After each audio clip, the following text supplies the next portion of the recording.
পানীয়ের গ্লাসটা ঠোঁটে ছোঁয়ালো পর্ণা। মদ খেয়ে আজকাল তার নেশা হয় না আর।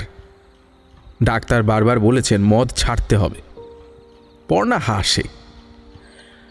ডাক্তার কি করে জানবে যে মদ শুধু একটা পানীয় নয়, মদ তার ওষুধ। মদ খায় বলেই সে সুস্থ আছে। কিন্তু আজ আজ এরকম মনে হচ্ছে কেন? মনে হচ্ছে যেন মাথার খুলি ফেটে গলিত লাভা বেরিয়ে আসবে এক্ষুনি। চোখের দৃষ্টি ঝাপসা হয়ে আসছে। এত কষ্ট কেন হচ্ছে আজ? মাত্র কয়েক পেগ খেয়েছে সে, এরই মধ্যে চোখ বন্ধ হয়ে আসছে। মাথাটাও সোজা রাখতে পারছে না সে। পেটেও তীব্র যন্ত্রণা হচ্ছে। গলগল করে বমি হয়ে বেরিয়ে গেল পেটে যা কিছু ছিল। উঠে দাঁড়াতে চেষ্টা করল পর্ণা, পারল না। ধীরে ধীরে তার মাথাটা নেমে এলো বিছানার উপর।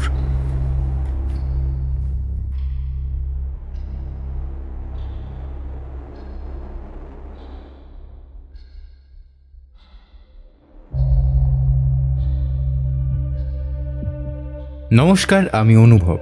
তোমরা শুনছো থ্রিলারল্যান্ড। আজ থ্রিলারল্যান্ডে অনেক দিন পর একটা টান টান প্রাপ্তমনস্ক ক্রাইম থ্রিলার, সোমজা দাসের কলমে নেমেসিস। এই বড় গল্পটি প্রথমবার প্রকাশিত হয় অরণ্যমন প্রকাশনী থেকে প্রকাশিত বৃশ্চিক 5 এই বইটিতে। Viewer description. আজকের গল্পটা সম্পূর্ণভাবে প্রাপ্তবয়স্কদের জন্য, কুচি কাচারা দূরে থাকলেই ভালো। তাহলে চলো আর দেরি না করে শুরু করা যাক আজকের গল্প।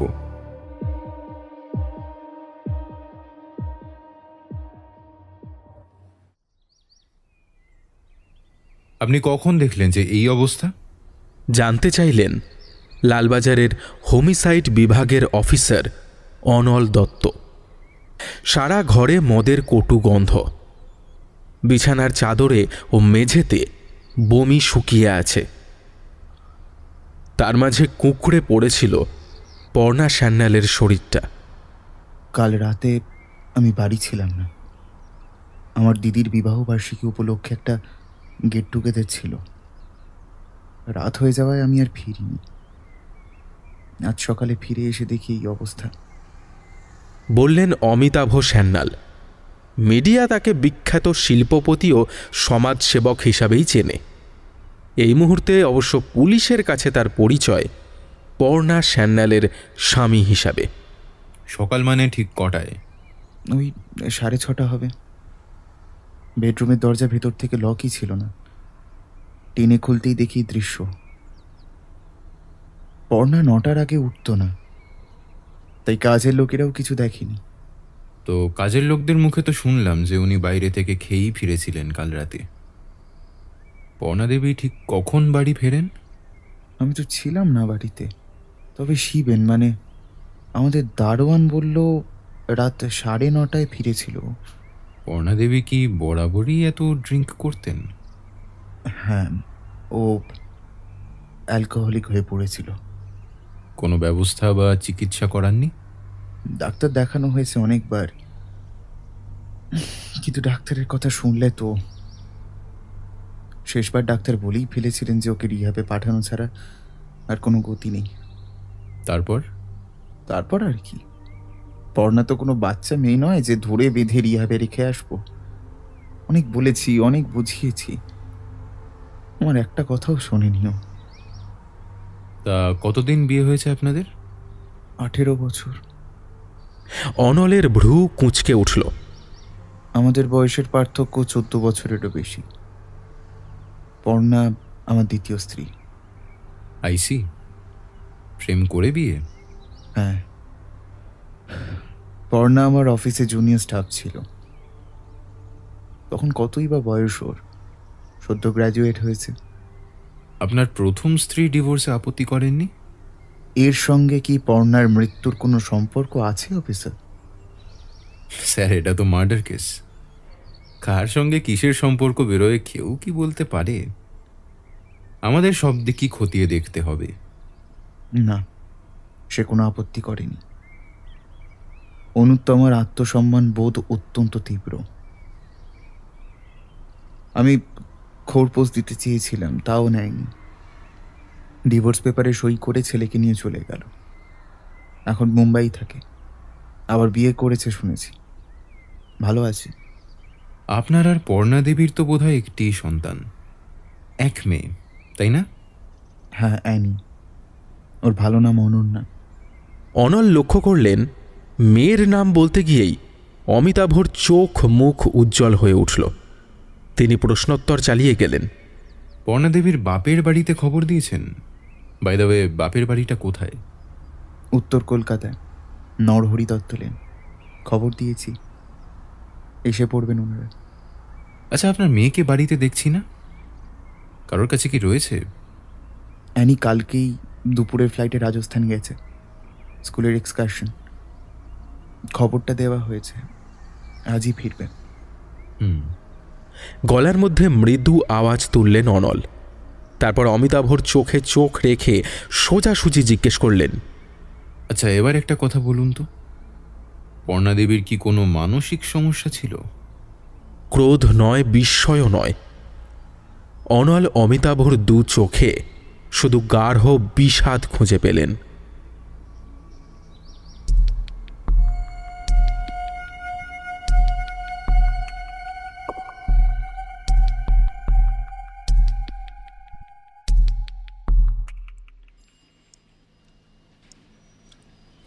অমিতাভ স্যান্যালের বউ মরেছে, মিডিয়া ছিঁড়ে ফেলবে বস। লোকে বলে চাকরির জায়গায় সহকর্মী হয়, বন্ধু হয় না। কিন্তু এই কথাটা যে বলল, সেই ফরেন্সিক এক্সপার্ট রাজীব, সোম আর অনলের মধ্যে সম্পর্কটা বিশুদ্ধ বন্ধুত্বের। রাজীব অনলের থেকে বছর দুয়েকের ছোট হলেও দুজনের মধ্যে তুই তুকারি চলে। অনল ঠোঁট বাঁকিয়ে বলল, হ্যাঁ, আর কি, তা তো ফেলবেই। মরার গন্ধ পেলেই শকুনের মতো ছোঁক ছোঁক করা ছাড়া মিডিয়ার আর তো কোনো কাজ নেই। যা বুঝলাম, মহিলা সকালে উঠে মদ দিয়েই কুলকুচি করতেন। বিষ খেয়ে না মরলেও বেশি দিন টানতে পারতো না, লিভারটাকে প্রায় শেষ করেই এনেছিলেন। তা কি বুঝলি, আত্মহত্যা না খুন? সেটা খুঁজে বের করার দায়িত্ব তো তোমার বাবা। জোর জবরদস্তির কোনো চিহ্ন নেই শরীরে, সেক্সুয়াল ইন্টারকোর্সও হয়নি। তবে হ্যাঁ, মহিলা সেক্সুয়ালি যথেষ্ট অ্যাক্টিভ ছিলেন। হ্যাঁ, তো বছর 40-এর বিবাহিত মহিলা সেক্সুয়ালি অ্যাক্টিভ হবেন, এটাই তো স্বাভাবিক। শুধু তাই না, মহিলার সম্ভবত মাস দুয়েকের মধ্যে বর্ষণ হয়েছিল, পসিবলি ক্লিনিক্যাল। অনল চুপ করে রাজীবের মুখের দিকে তাকিয়ে রইল। রাজীব বলে চলল, স্টমাকে খাবার ছিল না তেমন। মৃত্যুর অন্তত ঘন্টা 10 আগে অবধি তো কিছু খাননি ভিকটিম। চা, কফি আর চকলেট খেয়ে থাকতে পারেন। ব্লাডে ক্যাফিন ছিল। আর হ্যাঁ, খাবার খেয়ে না থাকলেও ওষুধ কিন্তু খেয়েছিলেন। অ্যালপ্রোজেলম গোছের কোনো একটা ওষুধ, পরিমাণও ডাক্তারের প্রেসক্রাইবড ডোজের থেকে বেশ বেশি। ও, তাহলে তো সুইসাইড ধরতে হয়। তার মানে আগে ঘুমের ওষুধ খেয়ে মরার চেষ্টা করেছিল, পারেনি, তারপর বিষ খেয়েছে। অত সহজ নয় হে বাপু। আত্মহত্যার মতো পরিমাণে ওষুধ খাননি মহিলা। একটার জায়গায় 2 কি 3টে ট্যাবলেট খেলে কেউ মরে না। তবে এইসব ওষুধ খাওয়ার অভ্যেস ছিল ভদ্রমহিলার, সে বিষয়ে আমি নিশ্চিত। তা হাজব্যান্ডকে কেমন দেখলি? ভদ্রলোক খুব শখ পেয়েছেন। ত্রিধস্য তরুণী ভার্যা, এমন অকালে চলে গেলে যা হয় আর কি। বয়সটা কোনো ফ্যাক্টরি নয়, লোকটা টাকার খনি। সম্পর্কটা আসলে কেমন ছিল সেটা বুঝলি? লোকটাকে তো জেনুইন দুঃখিত বলেই মনে হলো। বাড়িতে সব দেওয়ালে শুধু বউয়েরই ছবি। আর এখনো পর্যন্ত যতজনকেই ইন্টারোগেট করেছি, সকলেরই মোটামুটি একই বক্তব্য। অমিতাভ স্যান্যাল স্ত্রীকে বড় ভালোবাসতেন। পর্ণা স্যান্যালও তো সোশ্যাল ওয়ার্ক করতেন বলে জানি। কি একটা যেন এনজিও ছিল, নামটা মনে পড়ছে না। প্রাচী। পর্ণা স্যান্যালের ব্যক্তিগত প্রভাবে সেটা সরকারি অনুদানও পেত। তবে সেটা দিয়ে সমাজসেবা হতো নাকি কিটি পার্টি, সেই সব বলতে পারবো না। যাই হোক, এবার শুধু বলে দে, এই মৃত্যু বিষক্রিয়ার ফল নাকি অন্য কোনো কারণ আছে? ভিসেরা রিপোর্ট আসতেই আর সন্দেহের অবকাশ রইল না। Acute arsenic poisoning. রিপোর্ট হাতে নিয়ে চিন্তিত মুখে বলল অনল, এখন প্রশ্নটা হলো, বিষটা ভিকটিম নিজে নিয়েছিল না তাকে দেওয়া হয়েছিল? আর একটা অ্যাঙ্গেলও আছে বস। কীরকম অ্যাঙ্গেল? বোতলের মধ্যে কিন্তু বিষ ছিল না, খাবারের প্লেটেও ছিল না। তাহলে বিষটা এলো কোত্থেকে?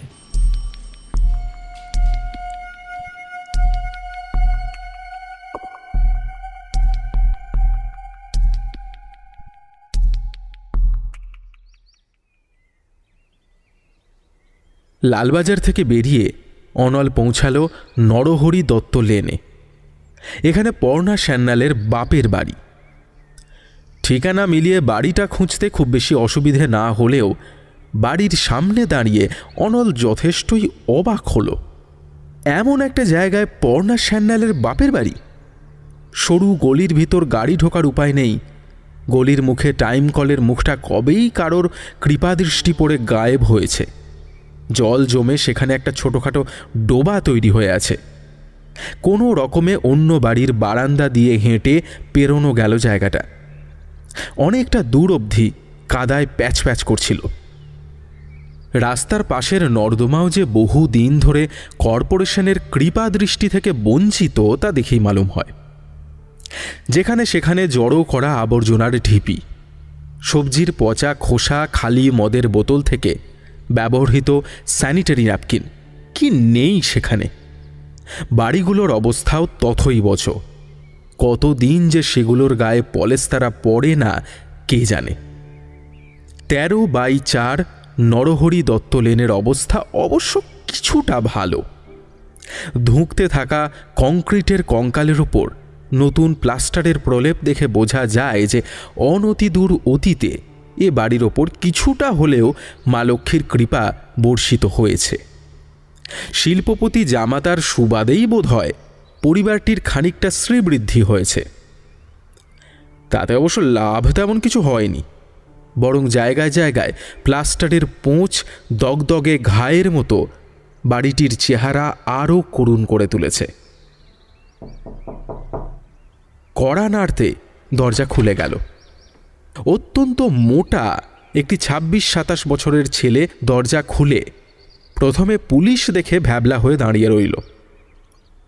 তারপর দ্রুত মা মা মা মা বলে ডাকতে ডাকতে ভেতরে চলে গেল। অনলও বোকার মতো দাঁড়িয়ে রইল। এইবার ভেতর থেকে এক মাঝবয়সী রোগা ভদ্রমহিলা বেরিয়ে এলেন।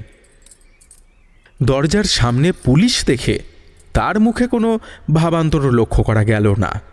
নির্লিপ্ত মুখে তিনি বললেন, বলুন, কাকে চান? লালবাজার থেকে এসছি। পর্ণা সান্যালের মার্ডার কেসের ব্যাপারে কথা বলতে চাই। ভেতরে আসুন। বলে দরজার সামনে থেকে সরে দাঁড়ালেন ভদ্রমহিলা।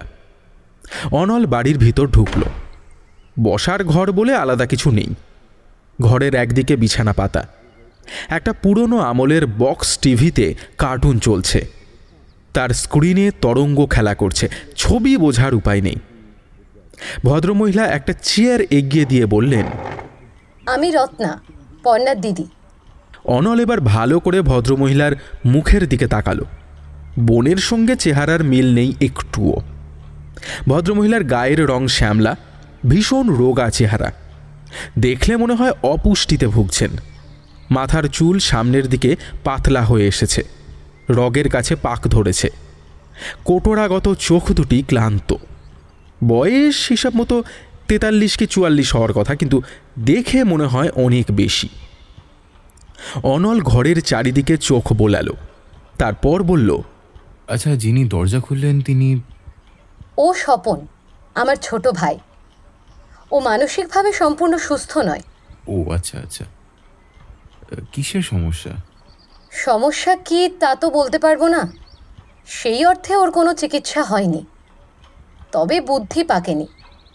ওর বয়স এখন 26, কিন্তু বুদ্ধিশুদ্ধি 10-12 বছরের ছেলের মতন, হয়তো বা আরও কম। বুঝলাম। আর কে আছেন বাড়িতে? বাবা মারা গেছেন গত বছর।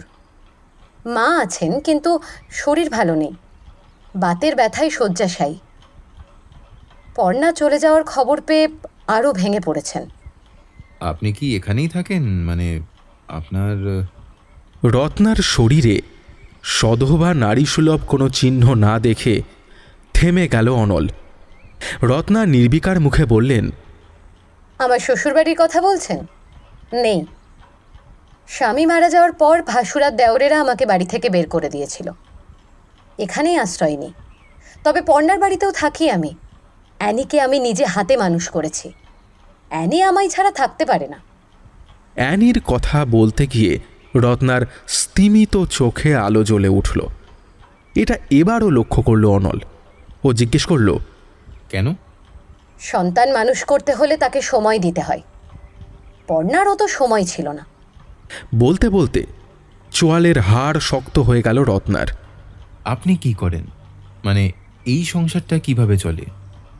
আমাদের বিয়ের 4 বছর পর আমার স্বামী মারা যান। তখন পর্ণার সদ্য বিয়ে হয়েছে। অমিতাভদার কথা মতো আমি নার্সিং ট্রেনিং নিই। অমিতাভদা একটা হাসপাতালে চাকরির ব্যবস্থাও করে দেন। কয়েক বছর চাকরি করেছিলাম, কিন্তু অ্যানি বড় হয়ে ওঠার সঙ্গে সঙ্গে আমারও ব্যস্ততা বাড়ছিল। চাকরিটা বাধ্য হয়েই ছেড়ে দিই। এই সংসার অমিতাভদাই চালান। আচ্ছা, একটা কথা বলুন তো, অমিতাভ সান্যালকে আপনার কেমন মানুষ বলে মনে হয়? অমিতাভ সান্যালের নামে রত্নার মুখের রেখাগুলো আবার কোমল হয়ে এলো।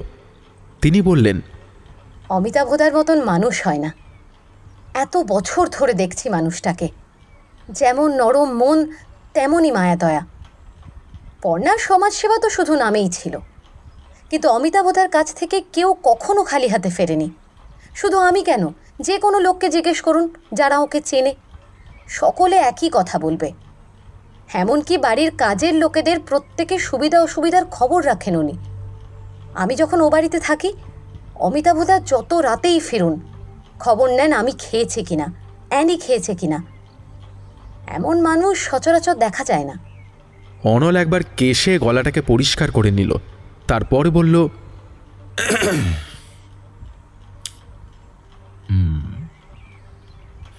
আচ্ছা, অমিতাভ বাবুর সঙ্গে পর্ণা দেবীর সম্পর্কটা কেমন ছিল? এসব কথা জানতে চাইছেন কেন? আপনি কি অমিতাভদাকে সন্দেহ করছেন? এই জন্য পুলিশের এমন বদনাম। আসল অপরাধীকে না খুঁজে ভালো মানুষকে বিরক্ত করেন আপনারা। মার্ডার কেসে কাউকেই সন্দেহের বাইরে রাখা যায় না। মৃদু হাসল অনল। বিশেষ করে ভিকটিমের স্বামীকে তো নয়ই। তাই যেটা জানতে চাইছি সেটা প্লিজ বলুন। আপনি নিশ্চয়ই চান যে আপনার বোনের মৃত্যু রহস্যের একটা কিনারা হোক, কি চান না? তাহলে দয়া করে সহযোগিতাটা করুন, না হলে তো আমরা এগোতে পারবো না। ঈষৎ স্খলিত কণ্ঠে বললেন রত্না, এটা এটা মার্ডারই, আত্মহত্যা নয়। তার মানে আপনার মনে হয় যে পর্ণা দেবীর আত্মহত্যা করার মতো কোনো কারণ ছিল, তাই তো? আমি কি করে জানবো? ও আমাকে কিচ্ছু বলতো না কখনো। আপনারা খোঁজ নিয়ে দেখুন। তবে আমার ধারণা ও আত্মহত্যাই করেছে। গোঁজ হয়ে বললেন রত্না। স্বামী স্ত্রীর সম্পর্ক কেমন ছিল সেটা তো এড়িয়ে গেলেন। অমিতাভদা পর্ণাকে খুব ভালোবাসতেন। আর পর্ণা দেবী, তিনি ভালোবাসতেন না অমিতাভ বাবুকে? অনল চোখ ছোট করে জিজ্ঞেস করল, আমি জানি না। রত্না সংক্ষেপে বললেন। অনল বুঝল রত্না অনেক কিছুই জানেন, কিন্তু তিনি বলবেন না। চাপ দিয়ে বলাতে গেলে হিতে বিপরীত হওয়ার সম্ভাবনা। তাই আবার প্রসঙ্গ বদলে এসে জানতে চাইল, পর্ণা দেবীর সঙ্গে আপনার শেষ কবে দেখা হয়েছে? অ্যানি সকালে রাজস্থানের উদ্দেশ্যে বেরিয়ে গেছিল। তারপর আমিও চলে আসি এখানে। মাকে নিয়ে ডাক্তারের কাছে যাওয়ার ছিল।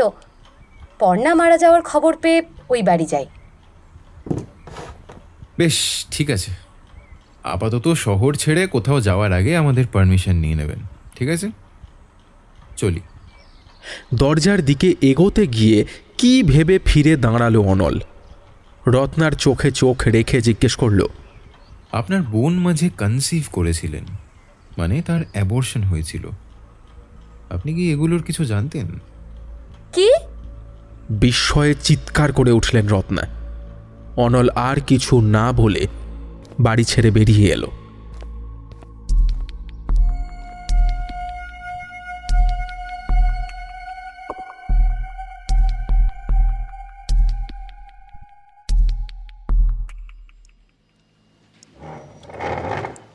কি বুঝলে বন্ধুবর?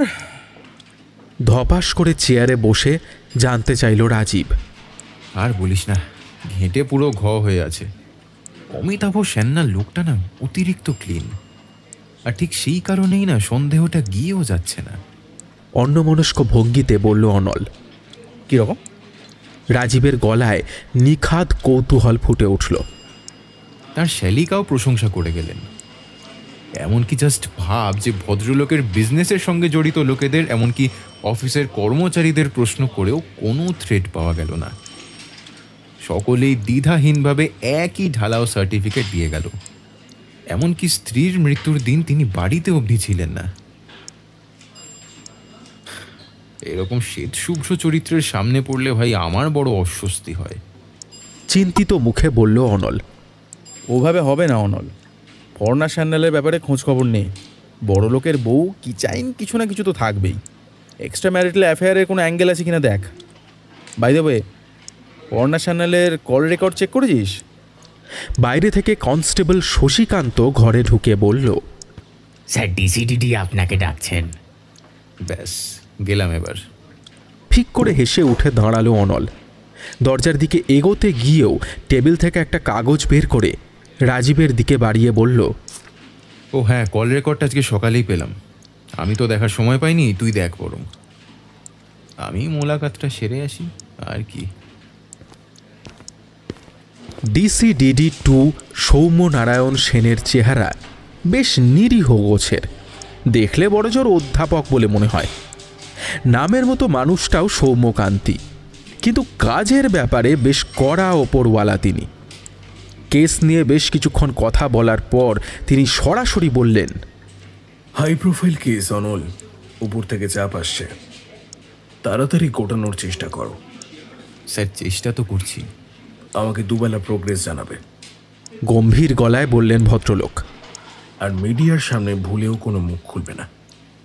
মাথা নেড়ে স্যালিউট ঠুকে অনল বেরিয়ে এলো ডিসিডিডির কেবিন থেকে। রাজীব ল্যাবে ছিল। সেখানে পৌঁছে দেখল মন দিয়ে কল রেকর্ড পড়ছে রাজীব। কিরে, কিছু পেলি? অনল বলল, পেলাম। মুখ তুলে হেসে কাগজটা অনলকে ফিরিয়ে দিয়ে বলল রাজীব, কাগজের ওপর এই যে কয়েকটা নাম্বার দেখ, লাল কালি দিয়ে মার্ক করে রেখেছি। এগুলোই আগে দেখ। একটা নম্বরে 1 মাসে 3 বার কল করা হয়েছে, আর এই যে এই নম্বরে 2 বার। এগুলো দুটোই তো কে রায়ের দেখছি। তিনি কে বলতো? তা তো জানি না ভাই, তবে শেষ ফোনটা করা হয়েছিল মারা যাওয়ার দিন সকালে, তাই ব্যাপারটা যে গুরুত্বপূর্ণ সেটা বোঝাই যাচ্ছে। আর এই নম্বরটা, এটা হচ্ছে ডক্টর নিবেদিতা মুখার্জির। একে আমি ব্যক্তিগতভাবে চিনি, নামী গাইনাকোলজিস্ট। এর সঙ্গেও একাধিকবার কথা বলেছেন পর্ণা। শেষ কথা হয়েছে মৃত্যুর দিন সকালে। বেশ, তাহলে এদের দিয়েই শুরু করা যাক। অনল মাথা দোলালো। তবে আগে একবার অমিতাভ সান্যালের সঙ্গে কথা বলা দরকার।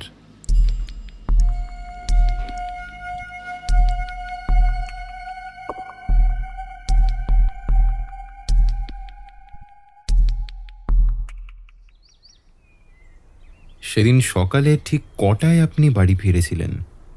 অমিতাভ সান্যালের বাড়ির ড্রয়িং রুমে বসে কথা হচ্ছিল। এই কদিনেই যেন ধসে গেছেন তিনি। চোখ মুখ বসে গেছে, মুখে স্পষ্ট শোকের কালো ছায়া।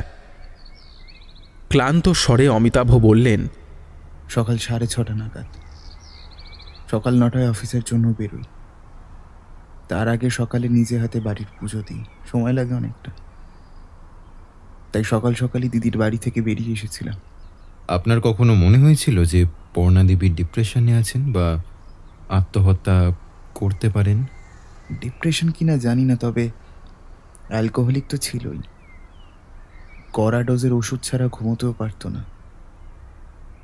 তবে সুইসাইডের ব্যাপারটা নিয়ে আমি নিশ্চিত নই।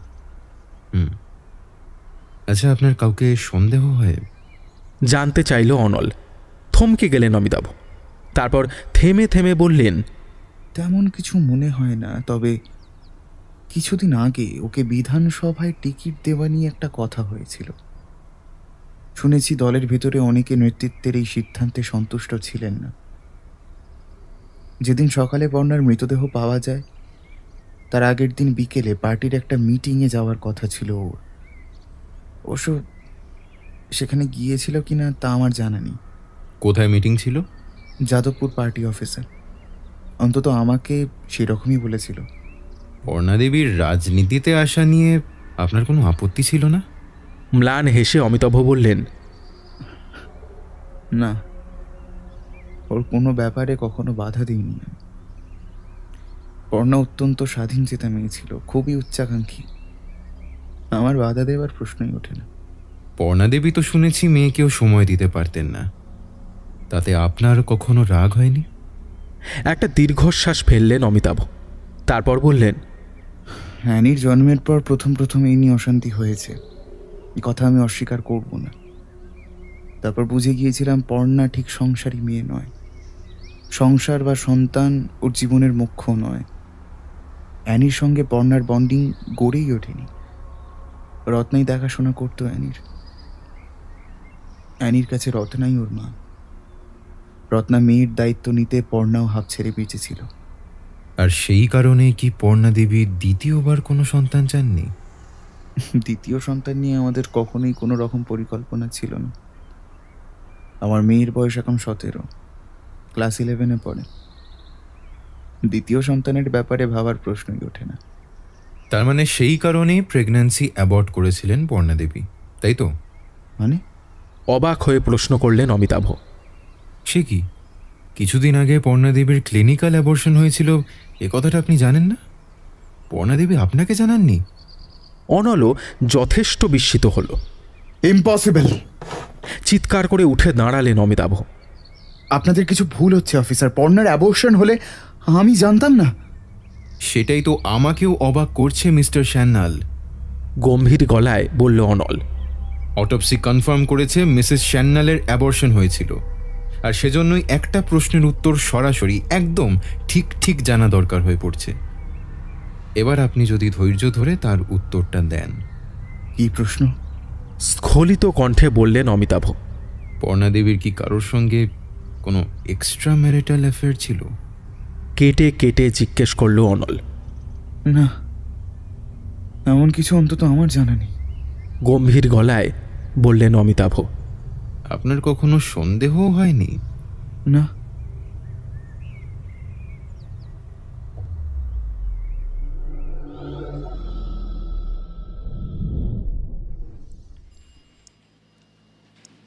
জাস সালা, বহুয়ের অ্যাবর্শন হলো আর বর জানলো না?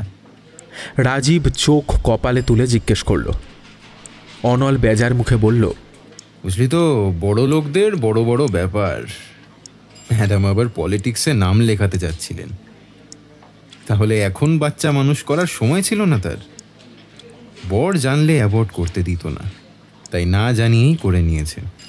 তাই কি?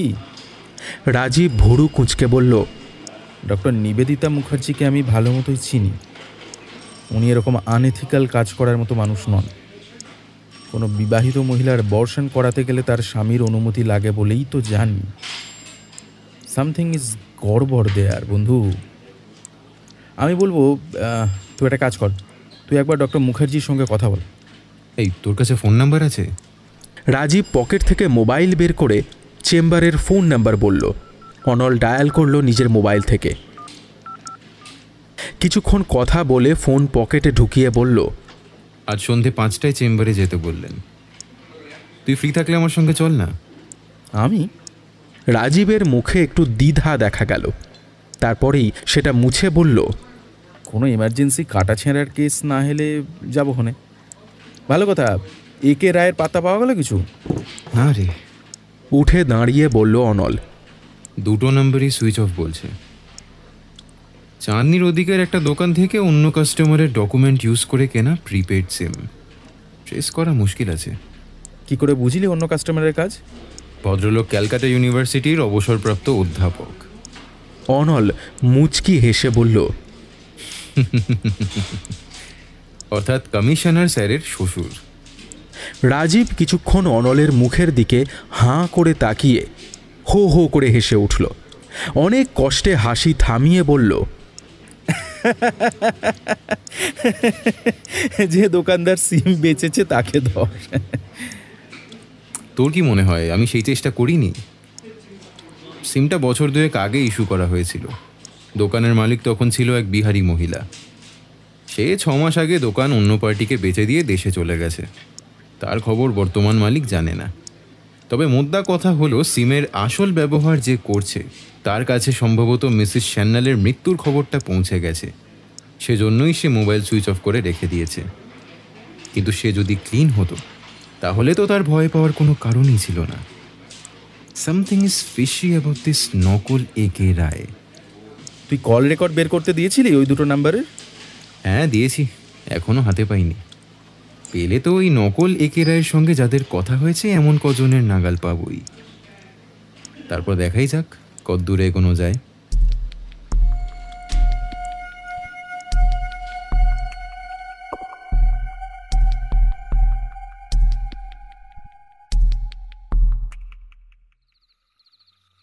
ডক্টর নিবেদিতা মুখার্জির চেম্বারটা বেশ সুন্দর।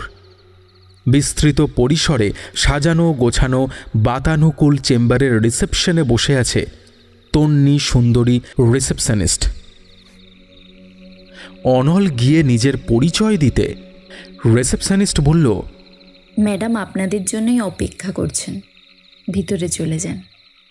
অনল এগোলো, কিন্তু রাজীব রিসেপশনের চেয়ার থেকে নড়ার লক্ষণ দেখালো না। অনল আবার তার কাছে ফিরে এসে বলল, কিরে চল। তুই যা, আমি এখানেই বসি। কাঁচু মাচু মুখে রাজীব বলল, এ আবার কেমন কথা? এক যাত্রায় পৃথক ফল? কি ব্যাপার বলতো? উত্তর না দিয়ে উঠে দাঁড়ালো রাজীব। বলল, আচ্ছা চল। এগিয়ে গিয়ে দরজায় নক করে মুখ বাড়ালো অনল। বলল, আসতে পারি ম্যাডাম? আসুন, বললেন ডক্টর মুখার্জি। দুজনে ভিতরে ঢুকল। আগে অনল, পেছনে রাজীব। ল্যাপটপে কিছু একটা করছিলেন ডক্টর মুখার্জি। তারা ঢুকতে দুজনের দিকে একবার চোখ বুলিয়ে আবার ল্যাপটপে মন দিলেন। ভদ্রমহিলার বয়স 60-এর আশেপাশে হবে। সৌন্দর্য এবং ব্যক্তিত্বের একটা অদ্ভুত মেলবন্ধন রয়েছে তার চেহারায়। দেখলেই শ্রদ্ধা করতে ইচ্ছে হয়। বাইরে রিসেপশনে বসে থাকা সময় অনল দেখে নিয়েছিল যে দেশ বিদেশের ডিগ্রি রয়েছে ডক্টরের নামের পিছনে। অবশেষে ল্যাপটপ বন্ধ করে ডক্টর মুখার্জি পূর্ণ দৃষ্টিতে তাকালেন অনল এবং রাজীবের দিকে। বললেন, দাঁড়িয়ে কেন, বসুন। ওরা বসলে তিনি বললেন, বলুন, কি বিষয় নিয়ে কথা বলতে চাইছিলেন আমার সঙ্গে? আমরা পর্ণা স্যান্যালের মার্ডারের ইনভেস্টিগেশন করছি। তিনি তো আপনার পেশেন্ট ছিলেন, তাই না? অনল নম্রভাবে বলল, পর্ণা সান্যাল আমার পেশেন্ট ছিলেন এ কথা কে বলল আপনাদের? তার মানে ছিলেন না? বিস্মিত হলো অনল। 17 বছর আগে আমি পর্ণা সান্যালের সন্তানের জন্মের সময় পেশাগত দায়িত্ব পালন করেছিলাম। তবে তারপর থেকে আমি তার কোনো চিকিৎসা করিনি। কিন্তু কল রেকর্ড থেকে তো অন্যরকম তথ্য পাওয়া যাচ্ছে। আপনাদের মাঝে তো বেশ কয়েকবার ফোন চালাচালি হয়েছে। রাইট। মাস 2 আগে আমার চেম্বারে এসেছিলেন পর্ণা। গম্ভীর কিছুটা বিরক্ত ভঙ্গিতে বললেন নিবেদিতা। তিনি আমাকে একটি অনৈতিক কাজ করতে অনুরোধ করছিলেন। স্বাভাবিক কারণেই সেটা করতে আমি অস্বীকার করি। তারপরে সেই কাজটা উনি অন্য কোথাও থেকে করিয়ে নেন, সে বিষয়ে আমার কিছু জানা নেই। তবে গত সপ্তাহে পর্ণা ফোন করে জানান যে তিনি আমার সঙ্গে দেখা করতে চান। আমি তাকে রিসেপশনে ফোন করে অ্যাপয়েন্টমেন্ট নিতে বলি, তবে তিনি সেটা করেননি। 2-3 দিন পর ফোন করে তিনি আবার বলেন যে চেম্বারে দেখা করতে তার কিছু অসুবিধা আছে, উনি বাইরে কোথাও আমার সঙ্গে দেখা করতে চাইছিলেন। আমি তাতে রাজি হইনি। পরদিন খবর পেলাম তিনি মারা গেছেন। অমিতাভ স্যান্যালের স্ত্রী তো স্পেশাল ট্রিটমেন্ট চাইতেই পারেন ম্যাডাম। অল্প হেসে বলল অনল। আফটার অল পেজ 3 তিনি একজন পরিচিত মুখ। ভিড়ের মধ্যে গাইনোকোলজিস্টের কাছে আসতে তার আপত্তি থাকতেই পারে, তাই না? কলকাতা শহরের অনেক সেলিব্রিটি বা ধনী পরিবারের মহিলারা আমার পেশেন্ট অফিসার। ঠান্ডা গলায় বললেন নিবেদিতা। তাদের গোপনীয়তা রক্ষার জন্য রিসেপশনের পাশে একটি ওয়েটিং রুম আছে। শুধু তাদের জন্য নয়, যদি কোনো সাধারণ মেয়েও আড়াল চায় সেও অপেক্ষা করতে পারে সেখানে। তবে কেউ শুধু বিশেষ ব্যক্তি বলে আলাদা খাতির পেতে চাইলে সেই রকম কোনো ব্যবস্থা আমার কাছে নেই। আমি ডাক্তার, আমার কাছে প্রত্যেক পেশেন্টের গুরুত্বই সমান। অনল মাথা দুলিয়ে বক্তব্যটা মেনে নিল, তারপর বলল, 100 তবে পর্ণা সান্যাল আপনার কাছে ঠিক কী ধরনের সাহায্য চাইছিলেন সেটা কি বলা যেতে পারে? আসলে বুঝতেই পারছেন, মার্ডার কেস বলেই জানতে চাইছি। পেশেন্টের সম্বন্ধে তথ্য জানতে হলে এমনিতে ওয়ারেন্ট লাগে, ক্লিষ্ট মুখে বললেন নিবেদিতা। তবে এটা মার্ডার কেস, পুলিশকে সাহায্য করাও আমার কর্তব্য, তাই বলছি। মিসেস সান্যাল আমাকে তার প্রেগনেন্সি অ্যাবর্ট করতে বলেছিলেন, বাট আমি তার স্বামীর সঙ্গে কথা না বলে অ্যাবর্শন করব না বলেছিলাম। তিনি অনেকভাবেই আমাকে রাজি করাতে চেয়েছিলেন, কিন্তু আমি তার প্রস্তাব মেনে নিইনি। কেন? অনল নড়ে চড়ে বসল। তিনি অ্যাবর্শনটা কেন করাতে চাইছিলেন সেই বিষয়ে কিছু জানিয়েছিলেন? মানে স্বামীর সঙ্গে কথা বলানোতে তার কী বা অসুবিধে ছিল? পর্ণা বলেছিলেন মিস্টার সান্যাল জানতে পারলে বাচ্চা অ্যাবর্ট করতে চাইবেন না, কিন্তু ভদ্রলোকের বয়স প্রায় 55, মিসেসেরও বয়স 40। এই বয়সে নতুন করে কোনো দায়িত্ব নিতে চাননি পর্ণা। মেয়ের বয়সও 17, এমন সময় নতুন শিশু এলে তার মনের ওপরেও প্রভাব পড়তে পারে, তাই উনি নিজে থেকেই অ্যাবর্শন করাতে চাইছিলেন। আর মারা যাওয়ার আগে তিনি আপনার সঙ্গে ঠিক কী নিয়ে কথা বলতে চাইছিলেন? অ্যাবর্শন করবার পর তার কিছু কমপ্লিকেশনস হচ্ছিল, সেই নিয়েই কথা বলতে চাইছিলেন পর্ণা। মেয়েলি সমস্যা নিয়ে কথা বলার ব্যাপারে অনীহা অধিকাংশ পুরুষের মতো অনলেরও আছে, কিন্তু তদন্তে নামলে থামা যায় না। তাই ও জানতে চাইল, ঠিক কী ধরনের কমপ্লিকেশন? নিবেদিতার চোখে মুখে অস্বস্তি ফুটে উঠল। একবার রাজীবের দিকে তাকিয়ে চোখ সরিয়ে নিলেন তিনি, তারপর গম্ভীরভাবে বললেন, মিসেস সান্যালের লিবিডো মানে সেক্স ড্রাইভ কমে গেছিল। ওকে, থ্যাংক ইউ ম্যাম। আবার প্রয়োজন হলে আমি ঠিক জ্বালাতে চলে আসবো, কিন্তু আসি। উঠে দাঁড়িয়ে নমস্কার করল অনল। রাজীবও দেখা দেখি উঠে দাঁড়ালো। এতক্ষণ একটা কথাও বলেনি সে। হঠাৎ নিবেদিতা গম্ভীর গলায় বললেন, পুলিশে তো ডাক্তার হয়ে যোগ দিয়েছিলেন, লাশ কাটা পুলিশ অবধিও ঠিক ছিল, তা এখন কি খুনি বদমাইশদের পেছনে ছুটতেও হচ্ছে নাকি? অনল একটু হকচকিয়ে গিয়েছিল, তারপর বুঝল কথাগুলো রাজীবকে বলা হয়েছে। রাজীব কেটে কেটে উত্তর দিল, চোর খুনি ধরাই তো পুলিশের কাজ। ঠান্ডা ঘরে বসে ব্যাংক ব্যালেন্স বাড়ানোর দরকার হলে তো ফরেন্সিক এমডি করতাম না, তাই না? তোমার আর বাবার মতো জ্যান্ত মানুষের পেট বুক চিরতাম।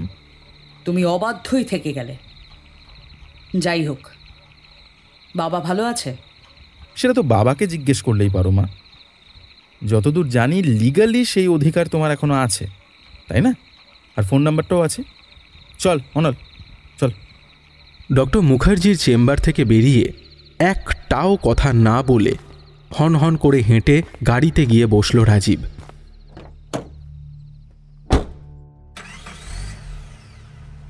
সারা রাস্তা একটাও কথা বলল না। অনলও ওকে ঘাঁটালো না। অনল শুনেছিল যে রাজীবের বাবা এবং মা সেপারেটেড। কাজের চাপে দুজনের কেউই নিজেদের সম্পর্ককে সময় দিয়ে উঠতে পারেননি। রাজীব বোর্ডিংয়ে বড় হয়েছে। ছুটি ছাটায় বাবা এবং মায়ের কাছে শাটল ককের মতো ছিটকোতে হতো তাকে। এখনও একাই থাকে। ডক্টর নিবেদিতা মুখার্জি যে রাজীবের মা, সেটা জানা ছিল না অনলের। জানলে রাজীবকে সঙ্গে নিয়ে যাওয়ার জন্য জোর করত না।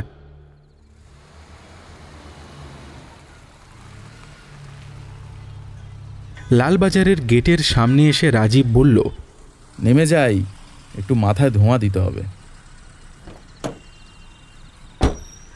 উল্টো দিকের রাস্তার ধারের দোকান থেকে সিগারেট কিনে দুজনেই ধরালো। রাজীব বলল, কিরে, কেসটা কি বুঝছিস? অনল ধোঁয়া ছেড়ে বলল, বোঝার অনেক কিছুই বাকি ভায়া, কিন্তু এইটা আর যাই হোক আত্মহত্যা নয়। যে মহিলা সকালবেলায় ডাক্তারকে ফোন করে লিবিডো কমে যাওয়ার চিকিৎসা করাতে চান, তিনি সেই রাতে আত্মহত্যা করতে পারেন না। তবে হ্যাঁ, লিবিডো কমে যাওয়া যদি কারোর কাছে আত্মহত্যা করার মতন গুরুতর ব্যাপার হয় তাহলে হাসল রাজীব। ওকে হাসতে দেখে অনলের ভালো লাগলো। বলল, কল রেকর্ডটা হাতে এলে নকল কে রয়কে তো খুঁজে বের করবই। তারপর দেখি ওদিকে কিছু জানা যায় কিনা।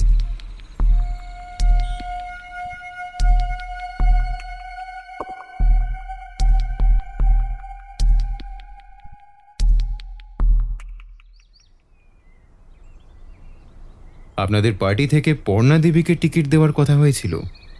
যুবনেতা মনীষ সরকার অনলের সামনে বসেছিলেন। বয়স 40-এর আশেপাশে হবে। গাঁটটা ঘোঁটটা চেহারা, চোখের দৃষ্টি ধূর্ত। তিনি চিবিয়ে চিবিয়ে বললেন, দেখুন, টিকিট দেওয়া বা না দেওয়াটা শীর্ষ নেতৃত্বের সিদ্ধান্ত, সে বিষয়ে আমি কিছু বলতে পারবো না। সোজাসুজি লোকটার পেট থেকে কথা বের করা যাবে না বুঝে অনল বলল, পর্ণা সান্যাল কিন্তু সেদিনই বিকেলে এই অফিসে এসেছিলেন বলে খবর আছে। মনীষ হেসে বললেন, আরে সারাদিন কত লোকই তো আসে এখানে, সকলকে কি মনে রাখা সম্ভব? তা সব লোক আর শিল্পপতি অমিতাভ সান্যালের স্ত্রী কি এক? আর এখান থেকে ফিরে যাওয়ার পর কিন্তু সেই রাতেই পর্ণা সান্যালের মৃত্যু হয়। অতএব মনে নেই বললে কিন্তু হবে না মনীষবাবু। মনীষ স্থির দৃষ্টিতে কিছুক্ষণ অনলের দিকে তাকিয়ে রইলেন। তারপর বললেন, হ্যাঁ, পর্ণা সান্যাল এসেছিলেন। রাজ্য নেতৃত্বের দুজন নেতার সঙ্গে তার একটা ক্লোজ ডোর মিটিংও হয়েছিল সেদিন।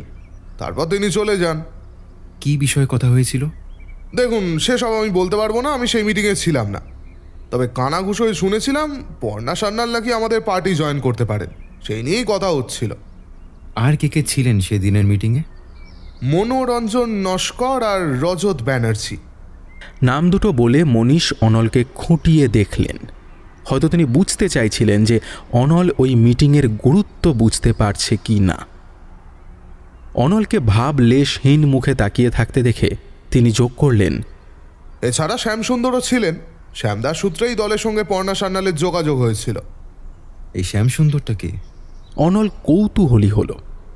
এই দলের অনেক ভুঁইফোর আর মিডলম্যানকেই সে চেনে, কিন্তু এই নামটা অচেনা। শ্যামদা পার্টির অনেক পুরনো কর্মী, বড় নেতা নয় কিন্তু সৎ লোক।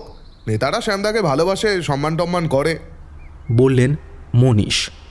ইনি পর্ণাকে চিনলেন কি করে? শুনেছি পর্ণা সান্যালের বাপের বাড়ি আর শ্যামদার বাড়ি কাছাকাছি, একে অপরকে অনেকদিন ধরেই চিনতেন। সেই সূত্রেই।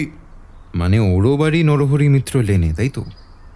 সোজা হয়ে বসে জিজ্ঞেস করল অনল। হ্যাঁ, পর্ণা সান্যালের বাপের বাড়ির দুটো বাড়ি পরেই তিনি থাকেন বলে শুনেছি। প্রসঙ্গ পাল্টালো অনল। জিজ্ঞেস করল, সেদিন এখানে কিছু খেয়েছিলেন পর্ণা সান্যাল? না, শুধু লাল চা খেয়েছিলেন, বিস্কুট দেওয়া হয়েছিল, খাননি। সেদিন যখন পর্ণা দেবী এখান থেকে বেরিয়ে যান, তাকে দেখে কিছু মনে হয়েছিল?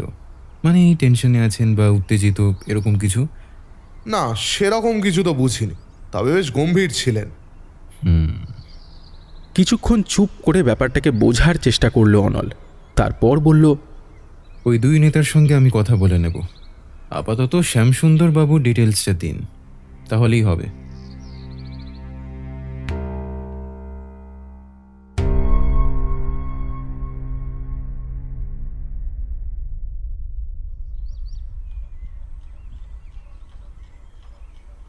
পর্ণা সান্যালকে আপনি কবে থেকে চেনেন? সেই মুহূর্তে অলোকের সামনে যে ভদ্রলোক বসেছিলেন তার বয়স হয়তো 45-এর কমই হবে, কিন্তু পরিশ্রম এবং অর্থনৈতিক অসচ্ছলতার কারণে শরীর কিছুটা ভেঙেছিল। লম্বা চওড়া কাঠামোর মানুষটা তবু দেখতে বেশ সুপুরুষ। গায়ের রং হয়তো কোনো কালে ফর্সা ছিল, কিন্তু এখন রোদে পুড়ে তামাটে। চওড়া কপাল, পাতলা ঠোঁট এবং তীক্ষ্ণ নাসা। চোখ দুটো এখনও উজ্জ্বল। তবে অনলের প্রশ্নের উত্তরে শ্যামসুন্দর পালের চোখে ছায়া ঘনালো। তিনি বিষণ্ণ কণ্ঠে বললেন, ও আমার চেয়ে ছোট ছিল, তবে চিনতাম, অনেকদিন ধরে চিনতাম ওকে। আমাদের কাছে কিন্তু খবর আছে পার্টির সঙ্গে পর্ণা দেবীর যোগসূত্র আপনি। রাজনীতিতে আসার ব্যাপারে আপনি পর্ণা দেবীকে অ্যাপ্রোচ করেছিলেন, না এটা তার উদ্যোগ ছিল? পর্ণা বলেছিল ও রাজনীতিতে আসতে চায়। আপনাদের মধ্যে কি বরাবরই যোগাযোগ ছিল? না, যোগাযোগ সেই অর্থে ছিল না। আমাদের গলিতে তো গাড়ি ঢোকে না, তাই গলির মুখে গাড়ি থেকে নেমে বাপের বাড়ি অবধি এইটুকু পথ ও হেঁটেই আসতো। কখনো কখনো মুখোমুখি হয়ে গেলে হয়তো একটু হাসতো, কখনো আবার পাশ কাটিয়ে চলে যেত। শ্যামসুন্দরের কণ্ঠস্বরের বিষাদ আর চাপা থাকছিল না। তাহলে একদিন ওই গলির মুখে দেখা হলো, তখন আমি কারখানায় যাওয়ার জন্যই বেরোচ্ছি। ও গাড়ি থেকে নেমে গলিতে ঢুকছিল, ও দাঁড়ালো। তারপর আমি কেমন আছি, বাড়ির লোকেরা কেমন আছে, এইসব খবরাখবর নিল। তারপর বলল আমাদের ওই পার্টির নেতৃত্বের সঙ্গে ওর পরিচয়টা করিয়ে দিতে। আমি খুব অবাক হয়েছিলাম জানেন। এতে আবার অবাক হওয়ার কি আছে? অবাক হওয়ার আছে। আসলে পর্ণা যে সার্কেলে বাস করে, তাতে ওর পলিটিক্সে আসার জন্যে আমার কাছে আসার দরকার ছিল না। অনেক নেতা মন্ত্রীর সঙ্গে ওর বরের ভালো সম্পর্ক। ওর এনজিওর অনুষ্ঠানে কত নেতারা যান। তা আপনি জিজ্ঞেস করেননি যে আপনাকেই কেন বলছে? না না না, তেতো স্বরে বললেন শ্যামসুন্দর। হয়তো হয়তো একটু ওই দয়া দেখাতে ইচ্ছে হয়েছিল। অমিতাভ সান্যালের স্ত্রী আমার কাছে সাহায্য চাইছেন, সেই গরিমাটুকু আমায় আমায় ভিক্ষে দিতে ইচ্ছে হয়েছিল হয়তো তার। আচ্ছা, আপনি কি কাজ করেন শ্যামসুন্দর বাবু? মানে আপনার পেশাটা ঠিক কি? পার্টির হোল টাইমার তো আপনি নন বোধ হয়। কাঠের কারখানায় কাজ করি। কাঠ চেরাই, উড প্রসেসিং, প্লাই এসব তৈরির কাজ।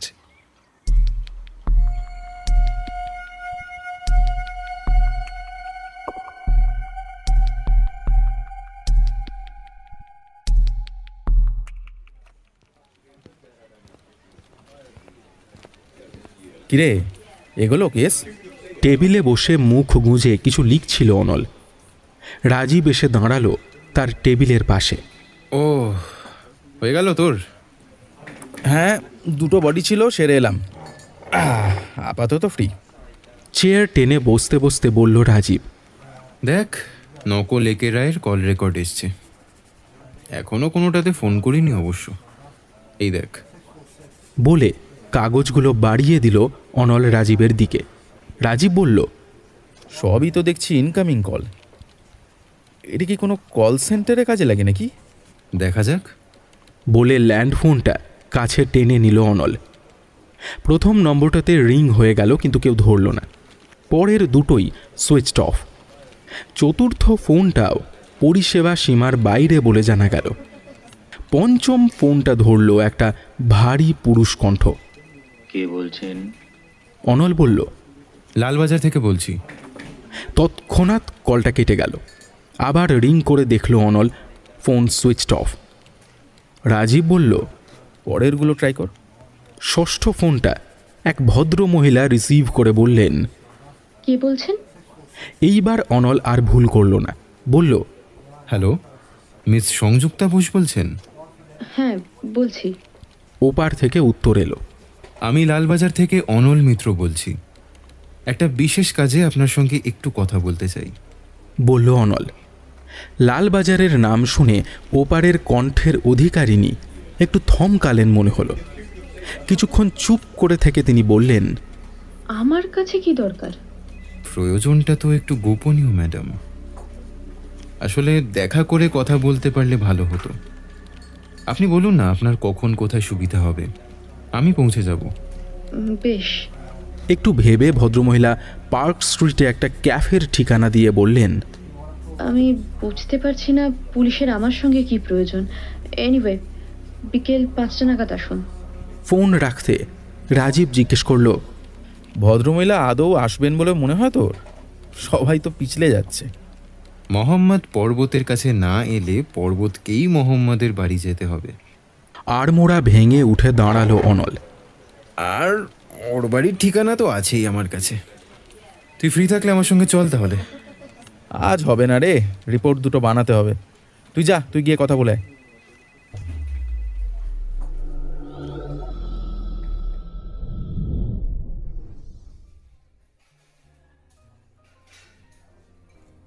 ক্যাফেতে ঢুকতেই এক কোণে বসা ভদ্রমহিলার দিকে নজর গেল অনলের।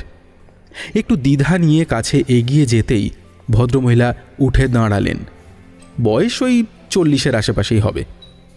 এককালে যে রীতিমতো সুন্দরী ছিলেন তা এখনও বোঝা যায়। নিজে থেকেই উঠে দাঁড়িয়ে তিনি পরিচয় দিলেন। নমস্কার, আমার নাম সংযুক্তা বোস। অনল নমস্কার করে নিজের পরিচয় দিয়ে চেয়ার টেনে বসল। ওয়েটার এসে দুজনের জন্যই কফির অর্ডার নিয়ে গেল। সংযুক্তা অনলের দিকে তাকিয়ে বললেন, এবার বলুন, আমার সঙ্গে আপনাদের কি দরকার?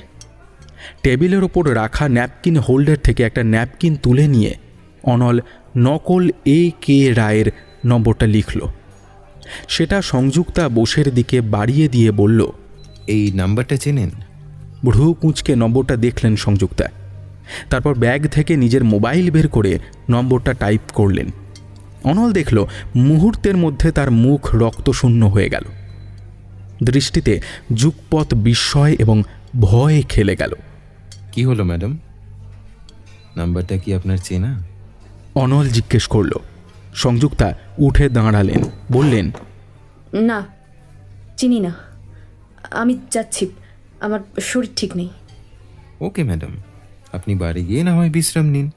কাল সকালে না হয় আপনার বাড়ি গিয়ে তারপর কথা বলা যাবে। না, আপনি আমার বাড়ি যাবেন না। প্রায় চিঁচিয়ে উঠলেন সংযুক্তা। তারপর ধপ করে বসে পড়লেন চেয়ারে। বললেন, বলুন কি জানতে চান, কিন্তু একটাই শর্ত, এই ব্যাপারে আমার নাম যেন বাইরে না আসে।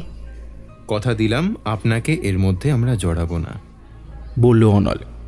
এবার বলুন, এই নাম্বারের মালিককে আপনি চেনেন? তাকে চিনি না, তবে নাম্বারটা চিনি। শক্ত গলায় বলল সংযুক্তা। এটা কিসের নাম্বার? বলছি, কিন্তু আজকের পর থেকে আমার সঙ্গে আপনার কোনো কথাবার্তা হবে না, এই আমার শেষ কথা। অনল চুপ করে মহিলার দিকে খানিকক্ষণ তাকিয়ে রইল। তারপর কাঁধ ঝাঁকিয়ে বলল, বেশ, তাই হবে, অ্যাজ ইউ উইশ।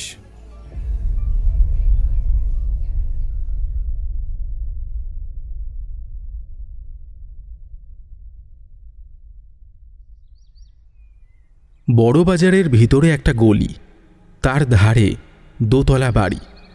নিচের তলায় একটা সুপুরির গুদামের সামনে একটা ট্রাক দাঁড়িয়ে, তাতে বস্তা বস্তা সুপুরি লোড করছে দুজন লোক। একজন সামনে দাঁড়িয়ে তদারক করছে। দোকানের পাশের গলি দিয়ে ঢুকতে গুদামের পেছনে দোতলায় ওঠার সিঁড়ি দেখতে পেল অনল। কনস্টেবল মণ্ডল দাকে সঙ্গে করে নিয়ে এসেছিল অনল। সংযুক্তার কাছ থেকে যার সন্ধান পাওয়া গিয়েছিল সে হলো সঞ্জয়। সঞ্জয়ের সঙ্গে দীর্ঘ কথোপকথন চালিয়ে এই ঠিকানাটা উদ্ধার করেছে অনল। অন্ধকার সিঁড়ির পাশের দেওয়াল জুড়ে পানের পিকের গ্রাফিটি। যথাসম্ভব ছোঁয়াচ বাঁচিয়ে দোতলায় উঠল অনলেরা। কাঁচের দরজা ঠেলতেই ভিতরে সম্পূর্ণ অন্য দৃশ্য চোখে পড়ল। সারি সারি কিউবিকলে কিছু অল্প বয়সী ছেলে মেয়ে কানে হেডফোন গুঁজে পুরো দস্তুর পেশাদারি ঢঙে কথা বলে চলেছে। অনলেরা সাদা পোশাকে এসেছিল, তাই তাদের দিকে বিশেষ নজর দিল না কেউই। দুদিকে কিউবিকলের মাঝখান দিয়ে রাস্তার শেষ প্রান্তে একটা দরজা, সেদিকেই এগোলো তারা। মণ্ডলদাকে বাইরে দাঁড়াতে বলে দরজায় টোকা দিল অনল। ভিতর থেকে ভারী গলার আওয়াজ এলো, কাম ইন। দরজা খুলে ভিতরে ঢুকলো অনল। সামনে বড় টেবিলের উল্টো দিকে এক মধ্যবয়সী ভদ্রলোক বসে আছেন। গোলগাল ফর্সা চেহারা, মাথার চুল সামনের দিকে পাতলা, মুখে ফ্রেঞ্চ কাট দাড়ি। অনলের দিকে তাকিয়ে প্রশ্ন করলেন, কে চাই? এই সামান্য ইনফরমেশন। বিনা আমন্ত্রণেই ভদ্রলোকের সামনে রাখা চেয়ার টেনে বসল অনল। তারপর পকেটে হাত দিয়ে তার আইডেন্টিটি কার্ডটা বের করে টেবিলের ওপর রাখল। ভদ্রলোকের চোখে ক্ষণিকের জন্য বিস্ময় দেখা দিয়েই মিলিয়ে গেল। হেসে বললেন, বলুন আপনাকে কি সাহায্য করতে পারি? আপনি তো এ কে রায়, তাই না? এ কে রায়? সে আবার কে? ভদ্রলোক অবাক হলেন। যা চলে, এতদিন ধরে যার নামে ইস্যু করা সিম কার্ড ব্যবহার করে যাচ্ছেন তাকেই চেনেন না? বেশ, যাকে। আপনার আসল নাম কি? ভদ্রলোক বললেন, আমার নাম বিকাশ সাহা। অনল কেবিনের চারিদিকে দৃষ্টি বুলিয়ে বলল, আর আপনার এই অফিসখানা কিসের? এটা কল সেন্টার স্যার। তা এটা কোন কোম্পানির কল সেন্টার? মানে কি ধরনের সার্ভিস দেওয়া হয় এখানে? Medical transcription. বিকাশ মুখে গাম্ভীর্য ফুটিয়ে বললেন, বেশ কটি বিদেশি কোম্পানি আমাদের ক্লায়েন্ট। কিছু ক্লিনিক আর হসপিটালের সঙ্গে যুক্ত ডাক্তার এবং মেডিকেল প্রফেশনালসরা ফোনে রিপোর্ট, প্রেসক্রিপশন ডিকটেট করেন। আমাদের ছেলেমেয়েরা তাই শুনে এখান থেকে রিপোর্ট বানিয়ে পাঠায়। বাহ, বেশ বেশ, খুব ভালো কাজ। এই ব্যবসাটা তো এখানেই চলে দেখছি। তা আপনার অন্য ব্যবসাটা কোথায় হয়? চোখ ছোট করে জিজ্ঞেস করলো অনল। আর কোন ব্যবসা স্যার? আমার তো আর কোনো ব্যবসা নেই। তা বললে কি আর হয় বিকাশবাবু? অন্তত আর একখানা ব্যবসা তো আপনার আছেই, আর সেটার সূত্রেই আমার কিছু ইনফরমেশন দরকার। আধ ঘন্টা ঘোরতর স্নায়ুযুদ্ধের পর পরাজয় স্বীকার করলেন বিকাশ সাহা। তিনি মেনে নিলেন অত্যন্ত সিলেক্টেড ক্লায়েন্টেলের জন্য একটি এসকর্ট সার্ভিস চালান তিনি। পর্ণা সাহা আপনাকে কেন ফোন করেছিল? জিজ্ঞেস করল অনল। কেন আবার? যে কারণে কাস্টমাররা ফোন করে। মাথা নিচু করে টেবিলের দিকে তাকিয়ে বললেন বিকাশ সাহা। উনি আপনার কাস্টমার ছিলেন? হ্যাঁ, পুরনো কাস্টমার। প্রায় 2 বছর ধরে আমাদের সার্ভিস নিচ্ছিলেন তিনি। তা ওর কাছে কি একই এসকর্ট যেত? না, অবশ্য অনেকে একই এসকর্টকে বারবার চান। আমরা সেটা এনকারেজ করি না, তাতে ইমোশনালি জড়িয়ে যাওয়ার চান্সেস থাকে। হাই প্রোফাইল ক্লায়েন্টকে চটানোও যায় না সব সময়, তখন আমরা নানা রকম ব্যাখ্যা দিয়ে থাকি। কিন্তু পর্ণা সান্যাল ভ্যারাইটি পছন্দ করতেন। তিনি এসকর্টকে কোথায় মিট করতেন? হোটেল ব্লু মুনে। তবে কখনো সখনো এসকর্টকে নিয়ে 2-3 দিনের জন্যে শহরের বাইরেও যেতেন তিনি। মারা যাওয়ার আগে 1 মাসে মোট 5 বার আপনাকে ফোন করেছিলেন তিনি। এর কোনো বিশেষ কারণ ছিল? একটু চুপ করে রইলেন বিকাশ, তারপর বললেন, তিনি এসকর্টের সার্ভিস নিয়ে কমপ্লেন করেছিলেন। কমপ্লেন? কেমন কমপ্লেন? জিজ্ঞেস করল অনল। আর বলবেন না। বিকাশের মুখে একটা তিক্ত হাসি দেখা গেল। খুব নাকুচু মহিলা, নিজের দোষ কিছুতেই স্বীকার করবেন না। আমাদের এসকর্ট নাকি ঠিক মতো সার্ভিস দিতে পারছিল না। অনলের মনে পড়ে গেল ডক্টর মুখার্জির কথা। পর্ণা তাকে লিবিডো কমে যাওয়ার সমস্যার কথা জানিয়েছিলেন। সে সংক্ষেপে বলল, আপনারা কোনো ব্যবস্থা নেননি? যে কোনো বিজনেসের মতন এখানেও কাস্টমার স্যাটিসফ্যাকশন আমার প্রথম প্রায়োরিটি। আমি বলেছিলাম অন্য এসকর্টকে পাঠাবো, ট্রাই করে দেখে নিন। তিনি রাজিও হয়েছিলেন। যেদিন পাঠানোর কথা ছিল সেদিন বিকেলে ফোন করে তিনি অ্যাপয়েন্টমেন্ট ক্যান্সেল করেন। পরের দিন তো টিভিতে নিউজ দেখে জানলাম যে তিনি মারা গেছেন। পর্ণা সান্যালের কাছে যে এসকর্টরা যেত বা শেষ যে গেছিল তার সঙ্গে আমি দেখা করতে চাই। অনল বলল। বিকাশের চোয়াল শক্ত হয়ে উঠল। তিনি বললেন, আপনি চাইলে আমাকে অ্যারেস্ট করতেই পারেন স্যার। আমার এখানে যারা কাজ করতে আসে সবাই দায়ে পড়েই আসে। তাদের সিক্রেট আমি ডিসক্লোজ করতে পারবো না কিছুতেই। অনল কাঁধ ঝাঁকিয়ে উঠে দাঁড়ালো। দরজা দিয়ে বেরিয়ে আসার মুখে ঘুরে দাঁড়িয়ে জিজ্ঞেস করল, পর্ণা সান্যাল কি কখনো প্রেগন্যান্সি নিয়ে কমপ্লেন করেছিলেন? মানে এসকর্টের মাধ্যমে প্রেগনেন্ট হয়ে যাওয়ার কোনো চান্সেস ছিল? No impossible. আমাদের স্ট্রিক রুল আছে, কাস্টমার চাইলে উইদাউট প্রোটেকশন আমার ছেলেরা সার্ভিস দেয় না।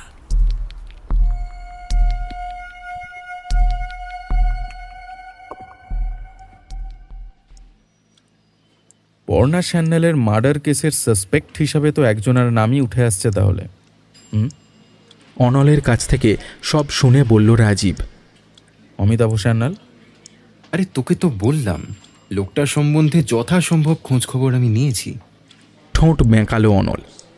তবে মানুষটার ভেতরের চেহারা বাইরের লোকেরা নাও জানতে পারে। এ বিষয়ে একদম হাড়ির খবর যিনি দিতে পারতেন তিনি তো আর এই দুনিয়ায় নেই। একজন কিন্তু আছেন।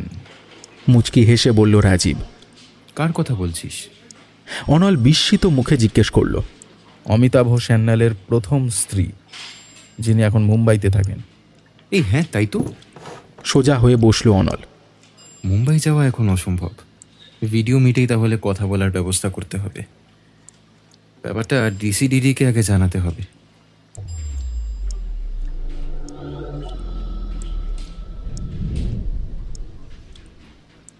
এক্ষেত্রে আমি আপনাদের কিভাবে সাহায্য করতে পারবো সেটা বুঝতে পারছি না। এই পুরনো কথাগুলো ভাবতে আমার আর ভালো লাগে না। অনুত্তমা কালেস্করের বয়স 50-এর ওপরেই হবে। মাথার চুলে সাদার মিশেল, রিজু দীর্ঘ শরীর, বেশ সম্ভ্রম জাগানো চেহারা। ল্যাপটপের স্ক্রিন থেকেও সেই পরিশীলিত ব্যক্তিত্বের ঝলক টের পাওয়া যাচ্ছিল। খুব বেশি সময় আমি নেব না, জাস্ট কয়েকটা জিনিস। বলুন। নির্লিপ্ত কণ্ঠে বললেন অনুত্তমা। আমি আপনার কাছ থেকে অমিতাভ বাবুর সম্পর্কে জানতে চাই। কেমন মানুষ তিনি? অনুত্তমা স্থির দৃষ্টিতে স্ক্রিনের দিকে তাকিয়ে রইলেন কিছুক্ষণ। তারপর শান্ত গলায় বললেন, অমিতাভ ওয়াজ আ ওয়ান্ডারফুল পারসন। অনল একটু চমকালো। যে স্বামী একটি হাঁটুর বয়সী মেয়ের জন্য স্ত্রীকে ডিভোর্স দিতে পারেন, তার সম্পর্কে প্রাক্তন স্ত্রী এমন কমপ্লিমেন্ট দিতে পারেন, এ অনল ভাবতেও পারেনি। ও জিজ্ঞেস করল, ওয়ান্ডারফুল বলতে কি বলতে চাইছেন? অনুত্তমা মৃদু হেসে বললেন, অমিতাভ খুব ভালো মানুষ, শান্ত, নির্বিরোধী, চুপচাপ। আপনি চাইলেও ওর সঙ্গে ঝগড়া করতে পারবেন না। অমিতাভর সঙ্গে আমি আমার জীবনের খুব সুন্দর একটা সময় কাটিয়েছি। আপনি পর্ণা দেবীকে কবে থেকে চিনতেন? অনুত্তমা একটু অন্যমনস্ক হয়ে গেলেন। তারপর বললেন, প্রায় 20 বছর আগে প্রথম দেখেছিলাম ওকে। বঙ্গবাসী কলেজে পড়তো পর্ণা। সেই সময় অমিতাভ আর আমি দুজনেই ব্যবসা সামলাতাম। আমাদের অফিসে অ্যাকাউন্টস সেকশনে একটা ছেলে পার্ট টাইম করতো। সেই নিয়ে এসেছিল পর্ণাকে। তখন আমার দেখে মনে হয়েছিল দুজনের মধ্যে কিছু ইমোশনাল ব্যাপার ছিল। দুজনে একসঙ্গেই আসতো। পর্ণা তখনও কলেজে পড়তো। জিজ্ঞেস করেছিলাম সময় দিতে পারবে তো? ও বলেছিল ম্যানেজ করে নেবে। ওর মধ্যে একটা জেদি মনোভাব দেখেছিলাম আমি, ভালো লেগেছিল। কিছুদিনের মধ্যে বুঝলাম ও শুধু জেদিই নয়, সঙ্গে প্রবল উচ্চাকাঙ্ক্ষীও। কীরকম? আলোচনাটা সাসপেক্টের বদলে ভিকটিমের দিকে ঘুরে যাচ্ছে দেখেও নিজেকে থামাতে পারল না অনল। ওকে তো টেম্পোরারি বেসিসে নেওয়া হয়েছিল। মাসখানেকের মধ্যেই অ্যাকাউন্টস ম্যানেজারের কাছ থেকে ওর সম্বন্ধে ঢালাও সার্টিফিকেট পেতে শুরু করলাম। 3 মাসের মাথায় ও পার্মানেন্ট হলো। পরে খেয়াল করলাম ম্যানেজারের সঙ্গে পর্ণার একটু বেশি সখ্যতা ছিল। অবশ্য তাকেও ছুঁড়ে ফেলতে সময় লাগেনি পর্ণার। যেমন করে ও সেই ছেলেটাকে ছুঁড়ে ফেলেছিল, যে ওকে আমাদের অফিসে নিয়ে এসেছিল। একের পর এক সিঁড়ি অত্যন্ত দ্রুত গতিতে চড়তে শুরু করলো পর্ণা। কলেজ শেষ হতে হতে অমিতাভ অবধি পৌঁছে গেল। অমিতাভ বাবু আমাদের জানিয়েছেন যে আপনি ডিভোর্সের ব্যাপারে আপত্তি করেননি, এমনকি কোনো খোরপোশও দাবি করেননি। কেন সেটা কি জানতে পারি? আমি বিশ্বাস করি ভালোবাসা কোনো অপরাধ নয়। অমিতাভর সঙ্গে 14 বছর সংসার করেছি আমি। পর্ণার মনে যাই থাক, অমিতাভ ওকে সত্যিই ভালোবেসেছিল। ওর চোখে সেই ভালোবাসা দেখেছিলাম আমি, কিন্তু ওর দৃষ্টিতে আমি ছিলাম না। তাই আপত্তি করিনি, খোরপোশও নিইনি। কিছুক্ষণ চুপ করে থেকে অনুত্তমা বললেন, প্রেম জন্মায়, ফুরিয়েও যায়। প্রেম ফুরিয়ে গেলে শুধু কটা স্ট্যাম্প পেপারের জোরে ওকে বেঁধে রাখলে সেটা নিজেরই অপমান বলে মনে হয়েছিল আমার। একটা কথা সত্যি করে বলবেন, আপনার কি মনে হয় যে অমিতাভ বাবু পর্ণা দেবীকে খুন করতে পারেন? অনল সোজাসুজি জানতে চাইল। অনুত্তমা স্থির চোখে তাকিয়ে রইলেন ক্যামেরার দিকে, তারপর বললেন, না, আমি বিশ্বাস করি না যে অমিতাভ কাউকে খুন করতে পারে। আপনার ছেলে এখন কোথায়? কে? রৌনক? ও স্টেটসে থাকে। গত বছর বিয়ে করেছে, ও দেশেই সেটেলড। অমিতাভকে যখন ছেড়ে আসি রৌনকের বয়স তখন 12। অমিতাভর সঙ্গে সেই থেকে ওর কোনো যোগাযোগ নেই। ও আমার সেকেন্ড হাজব্যান্ড রাঘবকেই বাবা ডাকত। রাঘব ওর সম্মতি নিয়েই ওকে অ্যাডপ্ট করেছিল। মিস্টার কালাস্কার কি এই বাড়িতেই থাকেন? থাকতেন, তবে এখন থাকেন না। 3 মাস আগে তিনি মারা গেছেন। কোলন ক্যান্সার হয়েছিল। অনুত্তমা শান্ত মুখে বললেন, ও আই এম টেরিবলি সরি। ঢোক গিলল অনল। এতে দুঃখিত হওয়ার কিছু নেই। রাঘব হই হই করে বাঁচতে ভালোবাসত। মৃত্যুও ওর কাছে ছিল সেলিব্রেশন। আমিও ওর সঙ্গে কাটানোর সময়গুলো নিয়েই ভাবি, উপভোগ করি। He is always with me. নমস্কার করে মিটিং শেষ করতে গিয়েও অনলের মাথায় একটা প্রশ্ন খোঁচা দিল। অনুত্তমাকে সে বলল, আচ্ছা, যে ছেলেটি পর্ণা দেবীকে আপনাদের কোম্পানিতে নিয়ে এসেছিল তার নামটা আপনার মনে আছে? এতদিন আগের ঘটনা। অনুত্তমা একটু অন্যমনস্ক হলেন আবার। তারপর তার দৃষ্টি উজ্জ্বল হয়ে উঠল। হ্যাঁ, মনে পড়েছে। সেই ছেলেটি তার কদিনের মধ্যেই আমাদের কোম্পানি ছেড়ে দিয়েছিল, পর্ণা পার্মানেন্ট হওয়ার পরেই। তার নাম ছিল শ্যাম সুন্দর পাল।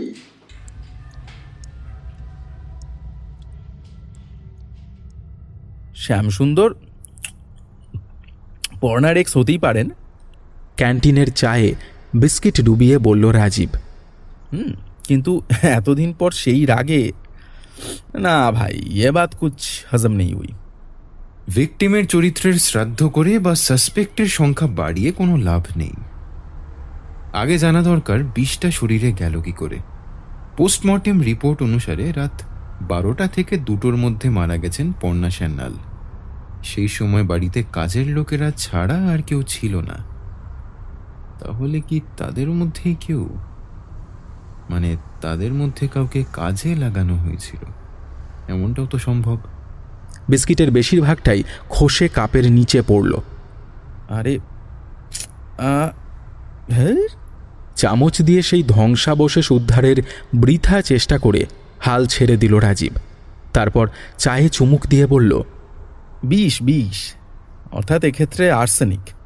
এই জিনিস কিনতে পাওয়া যায় না, ল্যাবে এটাকে অক্সিডাইজ করে পাওয়া যায় আর্সেনিক ট্রাইঅক্সাইড বা হোয়াইট আর্সেনিক। একেবারে ডেঞ্জারাস জিনিস। বিভিন্ন খাবার বা পানীয়র মধ্যে এই বিষ এমনভাবে মিশে যায় যে কিছু বোঝাই যায় না।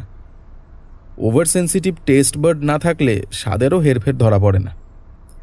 এছাড়া আছে ক্রোমেটেড কপার আর্সেনিক, তবে এইটা উড প্রিজারভেটিভ হিসেবে ব্যবহার করা হয়। স্পার্কলড হাই পিগমেন্টেড ওয়াল পেন্টিং তৈরি করার ক্ষেত্রেও ওই আর্সেনিক ট্রাইঅক্সাইড ব্যবহার করা হয়। শ্যামসুন্দর পাল উড প্রসেসিংয়ের কাজ করেন। আর্সেনিকের ওই ডেরিভেটিভটা তার পক্ষে জোগাড় করা অতি সহজ। এতদিন পর পর্ণা সান্যাল আবার তাকে ব্যবহার করতে চাওয়ায় পুরনো প্রতিহিংসা তার মাথায় জেগে উঠেছিল। তাই হয়তো তিনি কিছু একটা করতে চাইছিলেন। এমনটাও তো হতে পারে, তাই না? ভাই, ওই কেমিক্যাল তিনি পর্ণা সান্যালের বাড়ি ঢোকাবেন কি করে? হ্যাঁ, আর তাছাড়া শ্যামসুন্দর রাতারাতি এমন ল্যাবের সন্ধান পাবেন কোত্থেকে যা কাজে লাগিয়ে ওই ক্রোমেটেড কপার আর্সেনিক থেকে আর্সেনিক আলাদা করা যায়? এই লাইনে এগিয়ে লাভ নেই। পয়েন্ট। আর কোনো সোর্স আছে?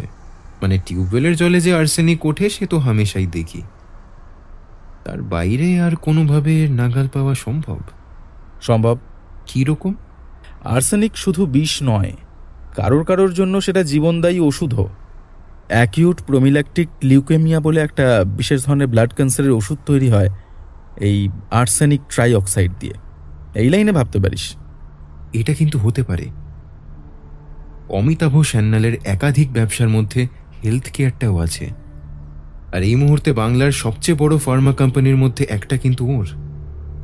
আর সেই কারখানায় কিন্তু আমি যতদূর জানি ক্যান্সারের ওষুধও তৈরি হয়।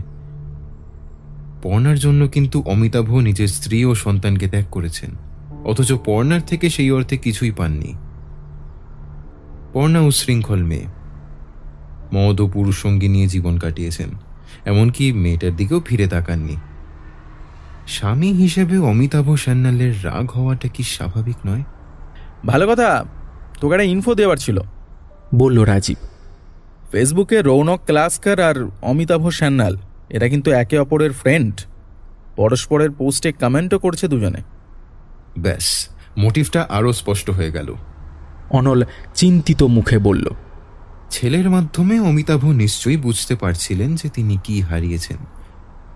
তবে প্রমাণও চাই, একেবারে কাস্ট আয়রন প্রমাণ যাকে বলে, না হলে কিন্তু 1 ইঞ্চিও এগোনো যাবে না। পার্টি? মুখ টিপে হাসল অনল। Where's the party tonight?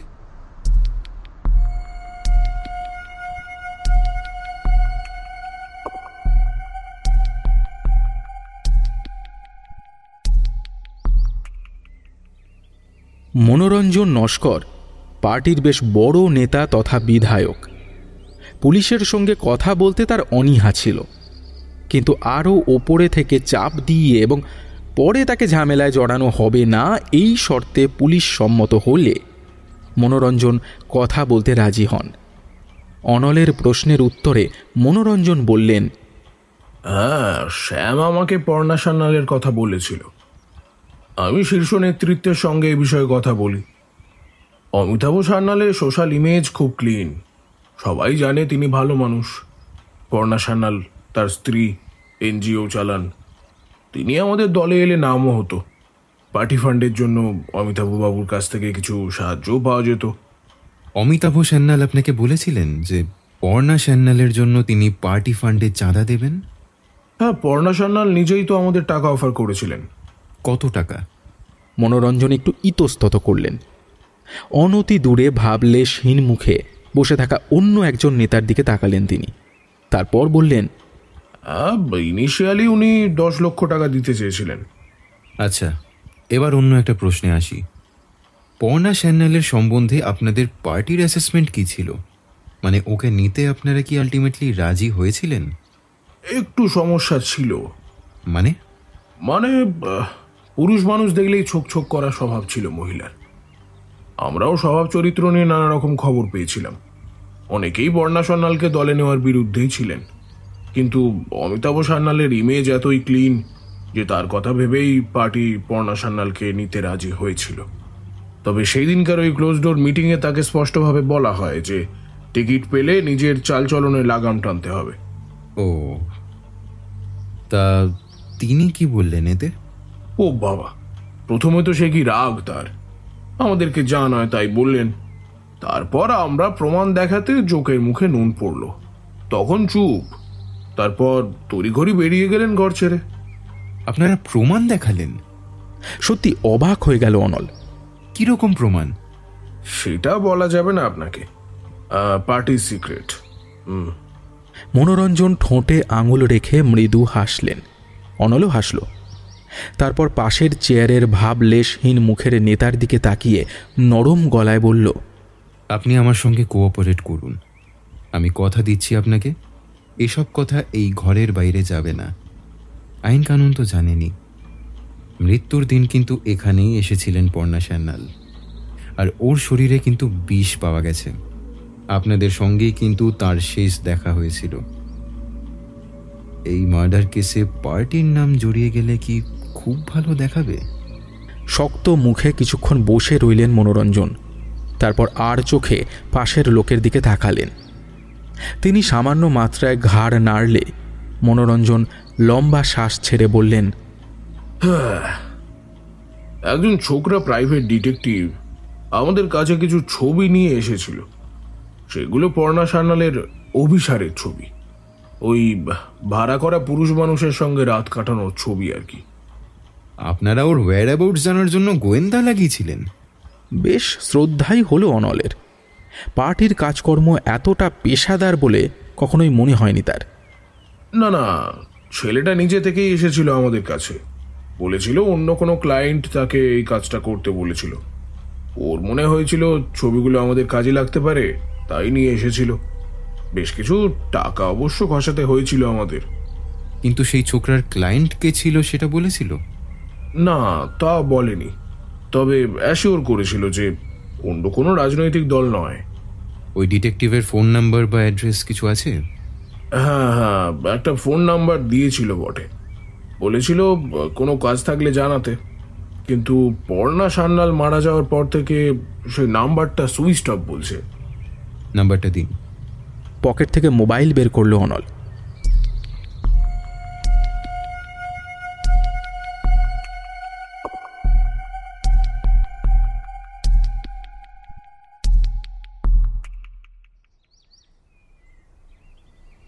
Amitabh সান্যালের বসার ঘরে বসে সোফায় অপেক্ষা করছিল অনল আর রাজীব। ইতিমধ্যে একজন এসে ট্রেতে করে 2 কাপ কফি রেখে গিয়েছিল সেন্টার টেবিলের ওপর।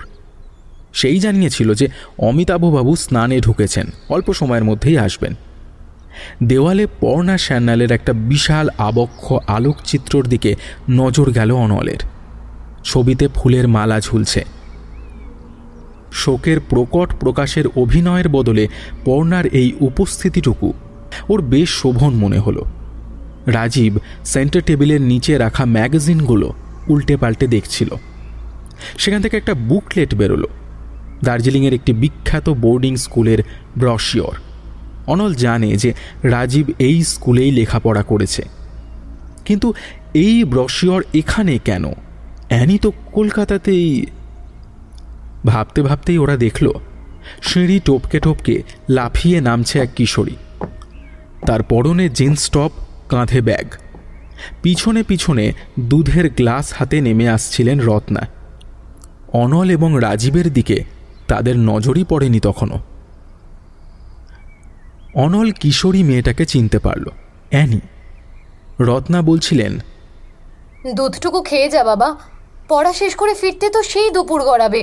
অমন অবাধ্যতা করে না শোনা আমার। অ্যানি ঘুরে দাঁড়িয়ে রত্নাকে জড়িয়ে ধরে তার গালে চকাশ করে একটা চুমু খেয়ে বলল, তুমি খাও, ওই তো ল্যাক প্যাকে চেহারা, তোমার দুধ খাওয়া উচিত।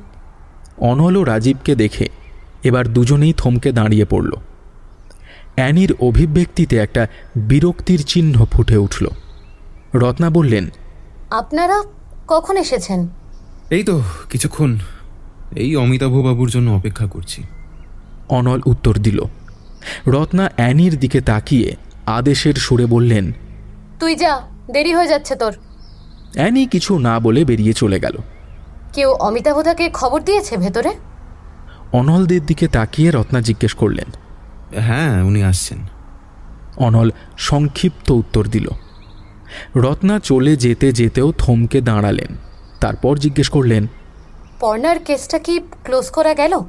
না, এখনো নয়, তবে আশা করছি খুব শিগগিরই আমরা অপরাধীকে ধরে ফেলতে পারবো। অপরাধী? এটা সুইসাইড নয়? রত্না বিস্মিত মুখে জিজ্ঞেস করল।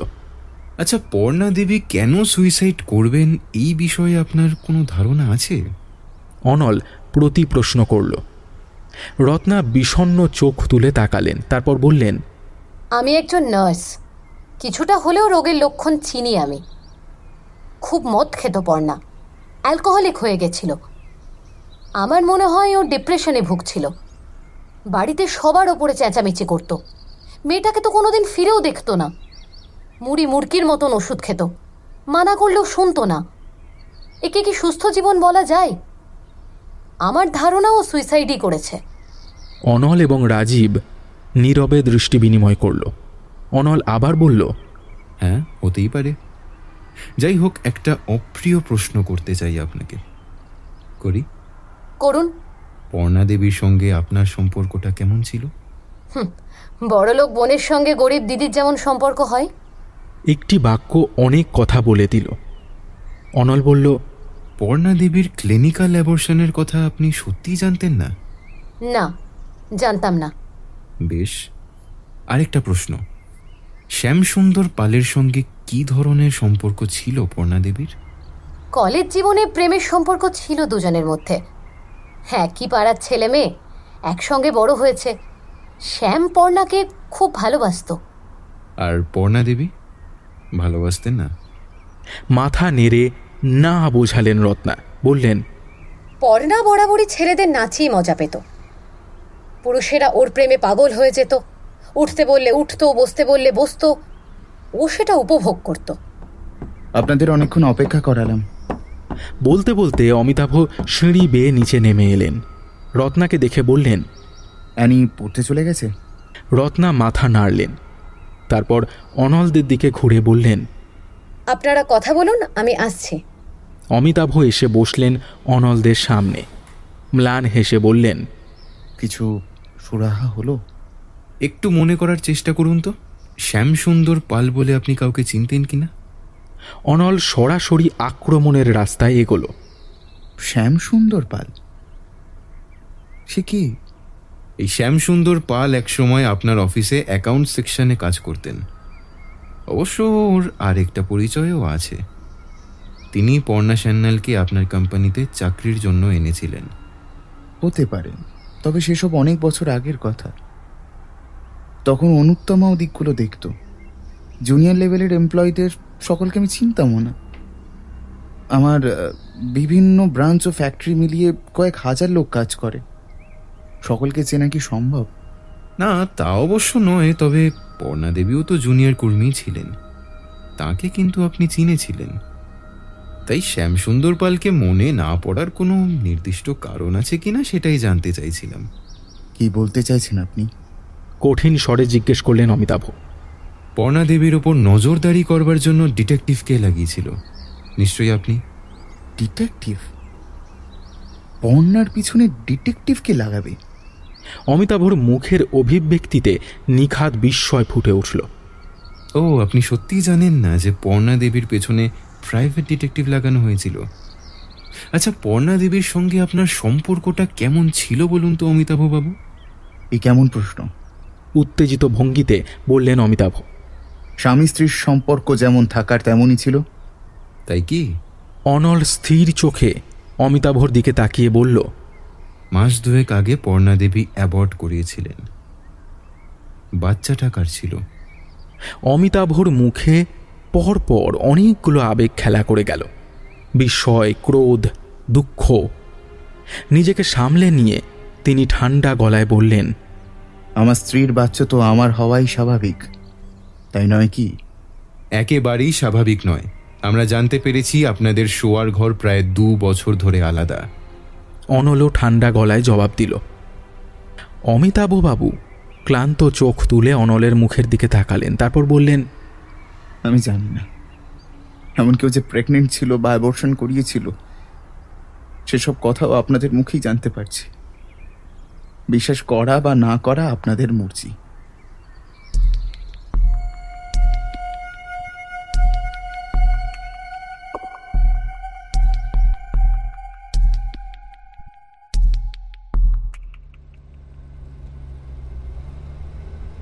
অমিতাভবাবু আর পর্ণাদেবীর বেডরুম আলাদা ছিল, এটা কি করে জানলি? এখানকার কেউ তো ইন্টারোগেশনের সময় সেরকম কিছু জানায়নি। রাজীব জিজ্ঞেস করলেন। অনল মুচকি হেসে বলল, ও কিছু না, কাল অমিতাভর দিদির বাড়ি গেছিলাম। তা ভদ্রমহিলার দেখলাম ভাই বউয়ের উপর খুব রাগ। পর্ণা তার ভাইয়ের জীবনটা একেবারে নষ্ট করে দিয়েছেন বলে আক্ষেপ করলেন। তখনই জানালেন যে দুজনের শোয়ার ঘর গত 2 বছর ধরেই আলাদা। স্বামী স্ত্রীর মধ্যে কোনো রকমই শারীরিক সম্পর্ক বহু দিন ধরেই ছিল না। তার মানে জানাচ্ছে বাচ্চাটা অমিতাভ সান্যালের ছিল না। এদিকে বিকাশ সাহা বলছেন তার এসকর্ট সার্ভিসের ছেলেরা এমন ভুল করবে না। তাহলে তাহলে কে? রাজীব আর অনলের মধ্যে অর্থবোধক চোখাচোখি হলো। অনল ড্রাইভারকে বলল, এই গাড়িটা ঘোরাও তো, নরহরি মিত্র লেন যাব।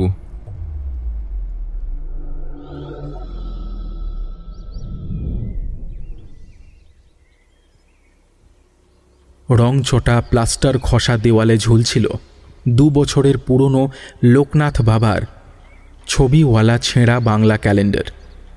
দেওয়াল ঘড়িটা যে বন্ধ হয়ে আছে সে নিয়েও বোধহয় এই বাড়ির মানুষদের তেমন হেলদোল নেই। এই 2 কামরার বাড়িতেই থাকে শ্যামসুন্দরের ভাইয়ের পরিবার। শ্যামসুন্দর নিজে বিয়ে করেননি। বাড়ির দরজা দিয়ে ঢুকতেই ডান দিকে একটা 1 চিলতে চৌকি তার জন্য বরাদ্দ। দেওয়াল ঘেঁষে নাইলনের দড়িতে কাপড় চোপড় ঝুলছিল। রোববার বলে শ্যামসুন্দর বাড়িতেই ছিলেন।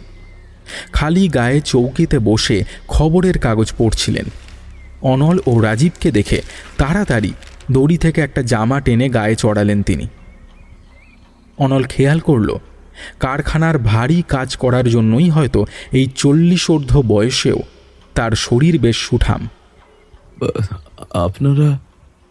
হ্যাঁ, একটু কথা ছিল আপনার সঙ্গে। অনল বলল। শ্যামসুন্দর দ্বিধাগ্রস্ত মুখে ভিতরের দরজার দিকে তাকালেন। তারপর নিচু গলায় বললেন, এখানে নয়, বাইরে চলুন। গলির মুখে একটা চায়ের দোকানে বসে শ্যামসুন্দর বললেন, বলুন, আবার কি জানতে চান? পর্ণা দেবীর সঙ্গে আপনার সম্পর্কটা কতটা গভীর ছিল? অনল শান্তভাবে বলল। শ্যামসুন্দর কাঁধ ঝাঁকিয়ে বললেন, সবই তো বলেছি আপনাদের, আর তো কিছু বলার নেই। না, আপনার আর পর্ণা দেবীর আলাপ ঝালিয়ে নেওয়াটা যে শুধুই গলির মোড়ে সীমাবদ্ধ ছিল না সেটা আপনি বলেননি। উনি যে পার্টির সঙ্গে যোগাযোগ করিয়ে দেওয়া ছাড়া অন্য প্রয়োজনেও আপনার কাছে এসেছিলেন, তাও তো আপনি বলেননি। ও আমার কাছে কান্নাকাটি করেছিল। নিচু গলায় বললেন শ্যামসুন্দর।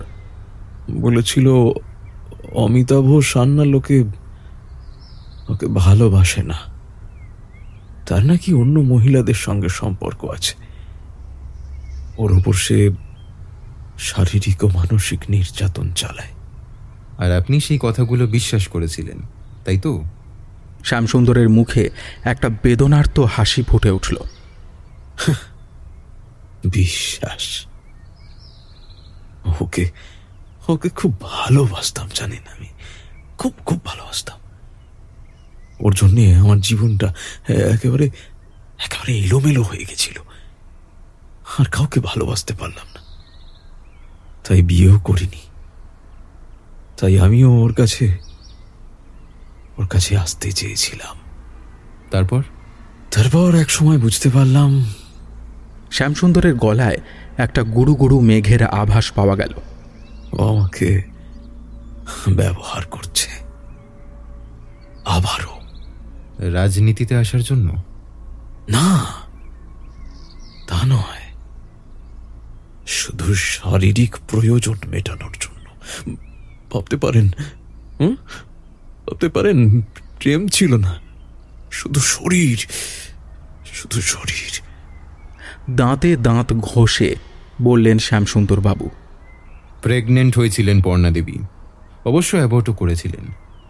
আর তার মানে সেটা আমার সন্তান, আমার। শ্যামসুন্দরের কথাগুলো হাহাকারের মতো শোনালো। আর সেই আগে আপনি পর্ণা দেবীকে খুন করলেন, তাই তো?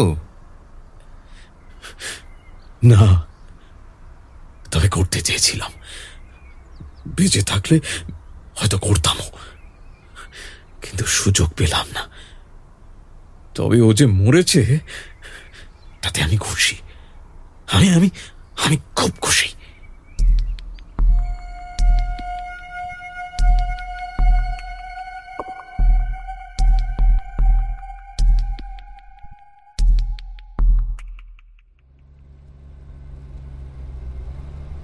ঘুরে ফিরে সেই প্রশ্নটা এক জায়গাতেই ফিরে আসছে, বুঝলি তো?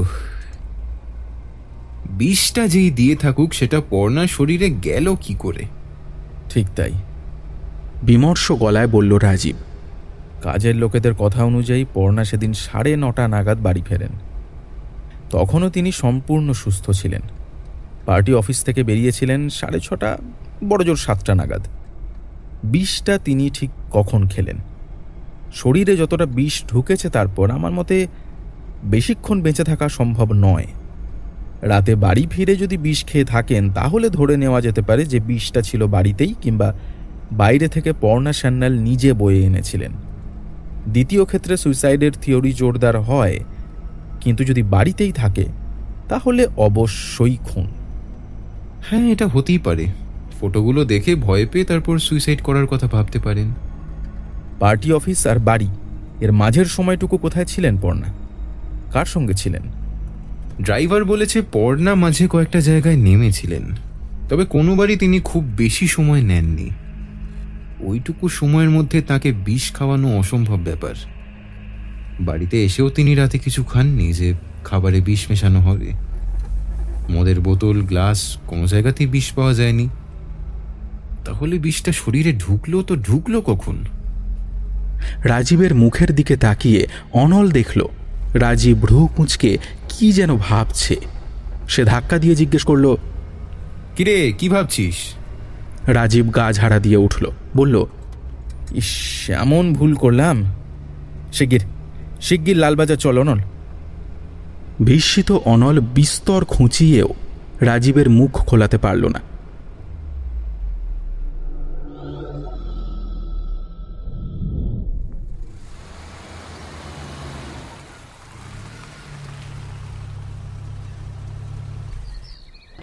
লালবাজারে গাড়ি থেকে নেমে প্রায় দৌড়াতে এভিডেন্স রুমে গেল রাজীব, পেছনে পেছনে অনল।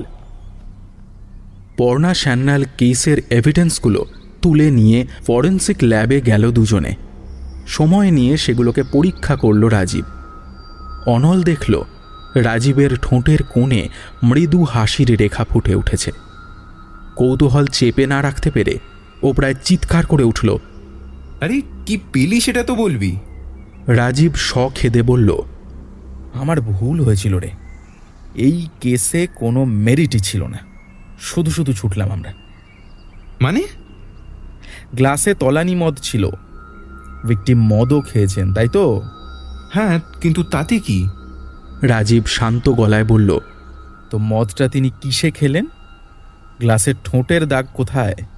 স্যালাইভা, ওরাল সেলের তো কোনো চিহ্ন নেই গ্লাসে। এর মানে কি হয়? উত্তেজনায় সামনে ঝুঁকে পড়ল অনল। তার মানে আদৌ ওই গ্লাসে পর্ণা সান্যাল মদ খাননি? কিন্তু গ্লাসে তো আঙ্গুলের ছাপ আছে।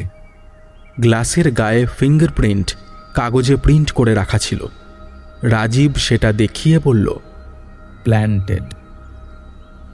ততক্ষণে বডির রিগার মর্টিস শুরু হয়ে গেছিল, ফলে ঠিকমতো করে বডির হাতে এই গ্লাসটা ধরিয়ে ছাপ তোলা যায়নি।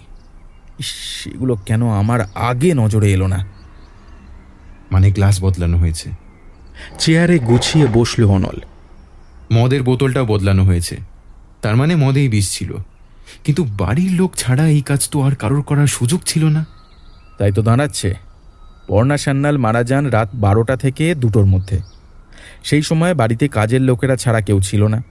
যদি ধরে নিই কাজের লোকেদের মধ্যে কেউ খুন করেছে পর্ণা সান্যালকে, তাহলে সে রিগার মর্টিস সেট করা অবধি অপেক্ষা করতো না, মারা যাবার পরেই গ্লাস আর বোতল বদলে দিত।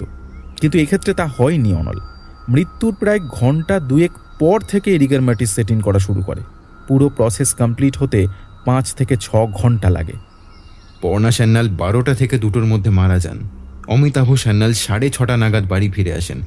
ততক্ষণে বডি শক্ত হয়ে গেছে, তাই তো? ঠিক। তিনি প্রথমেই বিষ মেশানো মদের বোতল এবং গ্লাস সরিয়ে নিলেন। তারপর অন্য বোতল খুলে সেখান থেকে কিছুটা মদ নতুন গ্লাসে ঢেলে নিলেন। বোতল এবং গ্লাস দুইতেই পর্ণার আঙুলের ছাপ নিলেন। যেহেতু হাতের চেটো শক্ত হয়ে গেছে ততক্ষণে, তাই পুরো হাত দিয়ে গ্লাসটা ধরাতে পারেননি। অথচ হুইস্কি খাওয়ার গ্লাস বেশ চওড়া হয়, এ তো ওয়াইন খাওয়ার গ্লাস নয় যে শুধু আঙুল দিয়ে ধরবে। গ্লাসে তালুর ছাপ থাকার কথা ছিল, বোতলেও তাই। তাড়াহুড়োতে মুখে গ্লাস ছোঁয়াতেও ভুলে গেছেন তিনি।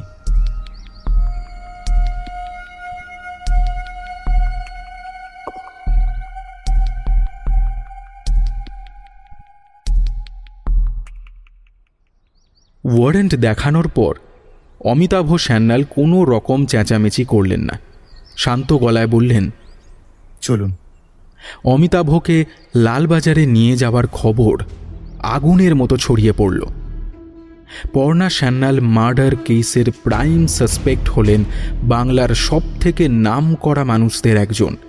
একথা সামনে আসার পর মিডিয়ায় একেবারে বিস্ফোরণ হলো। লালবাজারে জেরা করতে গিয়ে খুব একটা পরিশ্রম করতে হলো না অফিসারদের। ভেঙে পড়লেন অমিতাভ, স্বীকার করে নিলেন নিজের স্ত্রীকে তিনিই খুন করেছেন। রত্না দেবী এসে কেঁদে বললেন, অমিতাভদাকে ছেড়ে দিন, উনি খুন করেননি, বিশ্বাস করুন উনি খুন করেননি। অমিতাভদা পর্ণাকে খুব ভালোবাসত। অনল গম্ভীরভাবে বলল, তাহলে খুনটা কে করেছে সেটা জানেন আপনি? রত্নার চোখ মুখ লাল হয়ে উঠল। প্রায় চেঁচিয়ে বললেন তিনি, আমি খুন করেছি, বিশ্বাস করুন আমি খুন করেছি পর্ণাকে। আমাকে অ্যারেস্ট করুন, সবকিছু আমার জন্যই হয়েছে। অনল বুঝল অমিতাভ সান্যালকে বাঁচানোর চেষ্টা করছেন রত্না দেবী, হয়তো কৃতজ্ঞতার ঋণ মেটাতে চেষ্টা করছেন। এদিকে সাংবাদিক সম্মেলনের জন্য মিডিয়া অপেক্ষা করছিল হলে। কমিশনার নিজেও আসছেন। নষ্ট করার মতো সময় ছিল না অনলের হাতে। ও একটু নরম গলায় বলল, কাল কেসটা কোর্টে উঠবে, এখন আমার আর কিছু করবার নেই।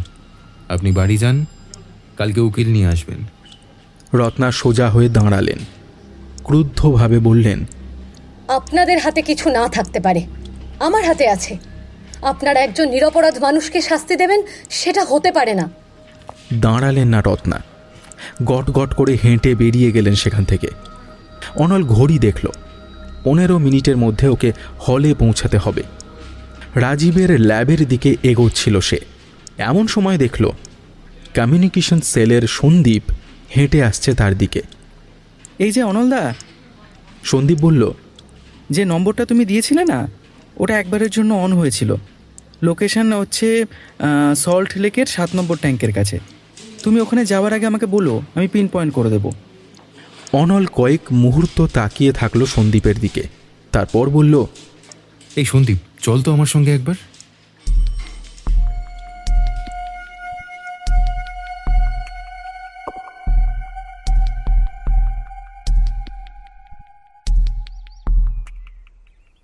গাড়ি পুরো পথটা জিপিএস ধরে এগোলো।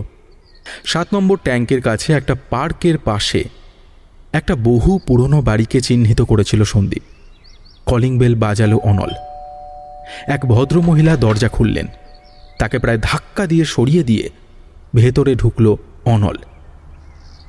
বসার ঘর পেরিয়ে ভেতরে একটা শোয়ার ঘরে উঁকি দিয়ে দেখা গেল বিছানার ওপর চাদর মুড়ি দিয়ে ঘুমাচ্ছে কেউ।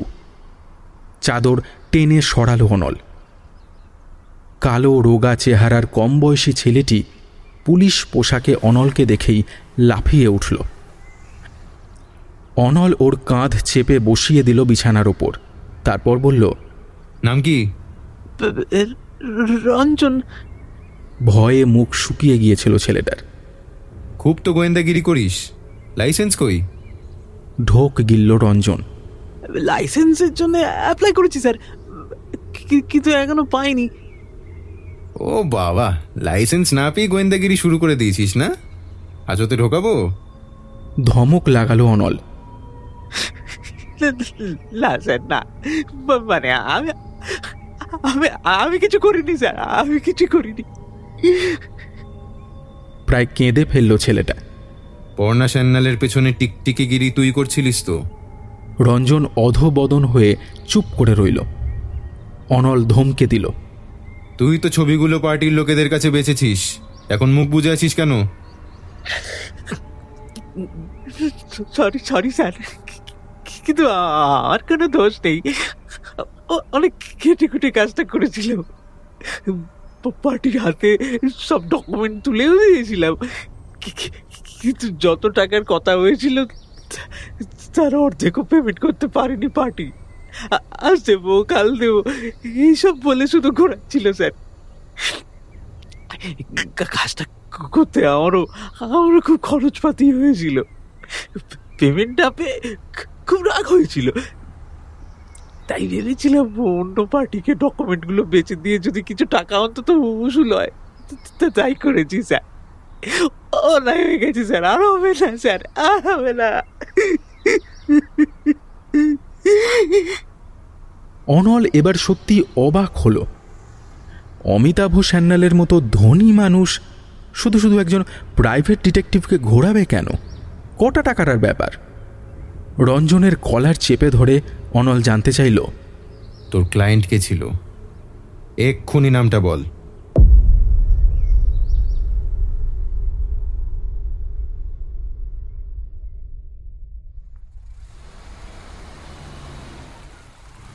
নরহরি মিত্র লেনের কাছে পৌঁছানোর পর গাড়ি ঠিকমতো থামার আগেই অনল নামল। তারপর নোংরা জল আর কাদার পরোয়া না করেই ছুটে এগোলো। দরজায় ধাক্কা মারতেই খুলে গেল সেটা। রত্নার ভাই টিভিতে কার্টুন দেখছিল আর দুলে দুলে হাসছিল। ভেতরের ঘরে উঁকি দিয়ে অনল দেখল সেখানে এক বৃদ্ধা এই ভর সন্ধেবেলায় ঘুমোচ্ছেন। পাশের ঘরের দরজা বন্ধ। দমদম করে দরজায় ধাক্কা দিল অনল। কারোর সাড়া পাওয়া গেল না। ডাকাডাকিতে রত্নার ভাই উঠে এসে বড় বড় চোখে তাকিয়ে রইল তাদের দিকে। সন্দীপ বলল, দরজা মনে হচ্ছে ভাঙতে হবে অনলদা। সায় দিল অনল। পলকা কাঠের দরজা ভেঙে ফেলতে বেশি বেগ পেতে হলো না। ফ্যান থেকে ঝুলছিল রত্নার নিথর দেহ। লাফিয়ে বিছানায় উঠল অনল আর সন্দীপ। দেহে প্রাণের চিহ্ন পাওয়া গেল না। একটা দীর্ঘশ্বাস ছেড়ে টুপি খুলে হাতে নিল অনল। লোক পাঠাতে বলে এদিক ওদিক তাকাতেই ও দেখল বিছানার উপর একটা খোলা চিঠি ফাঁকা গ্লাস দিয়ে চাপা দেওয়া রয়েছে। চিঠিটা তুলে নিয়ে পড়তে শুরু করল অনল। আমার মৃত্যুর জন্য অন্য কেউ দায়ী নয়। আমি সজ্ঞানে ও স্বেচ্ছায় আত্মহত্যা করছি। মৃত্যুর আগে আমি আমার অপরাধের জবানবন্দি এই চিঠির মাধ্যমে দিতে চাই। আমার বোন পর্ণাকে আমি শৈশব থেকেই ঈর্ষা করে এসেছি। যা কিছু ভালো তার সব কিছু সবসময় ওরই ভাগে পড়েছে। ছোট থেকে আমার সব কিছু কেড়ে নেওয়াতেই ছিল ওর আনন্দ। বিয়ের পর ভাবলাম এই নরহরি মিত্র লেনের অন্ধকূপ থেকে পরিত্রাণ পেয়ে মুক্তির শ্বাস নিয়ে বাঁচব। কিন্তু তার হলো কই। আমার স্বামী মানুষটা ভালো ছিলেন না, কিন্তু পর্ণাও ইচ্ছে করে ওকে নাচিয়ে আনন্দ পেত। সবটাই ছিল ওর মজা। আমার বিবাহিত জীবনে বিষ ঢেলেছিল পর্ণা। জীবনে অনেক কষ্ট করেছি আমি। এক এক সময় মনে হতো নিজেকে শেষ করে দিই। নার্সিং শেষ করে ঠাকুরপুকুর ক্যান্সার হাসপাতালে চাকরি পেলাম।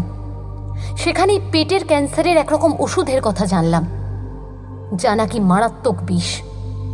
সেটা জোগাড় করে নিজের কাছে রেখেছিলাম, কিন্তু আত্মহত্যা করা হয়নি। তারপর আমার জীবনে অ্যানি এলো। আমি সব দুঃখ ভুলে গেলাম। অ্যানিকে নিজের হাতে বড় করেছি আমি। জন্মদিনই তো কি, ও আমার সন্তান। ও আমায় সবার আড়ালে মা বলে ডাকত। কিন্তু পর্ণার সেটাও সহ্য হলো না। একদিন অ্যানিকে আমায় মা বলে ডাকতে শুনে ফেলেছিল। আমাকে অকথ্য গালিগালাজ করলো অ্যানির সামনে। আমি ওকে বোঝাতে গেলে ধাক্কা মেরে মাটিতে ফেলে দিয়েছিল। অ্যানি সামনেই ছিল। ও প্রতিবাদ করতে গেলে ওর গায়ে হাত তুলল। তারপরেই পর্ণা সিদ্ধান্ত নিল অ্যানিকে বোর্ডিংয়ে পাঠিয়ে দেবে।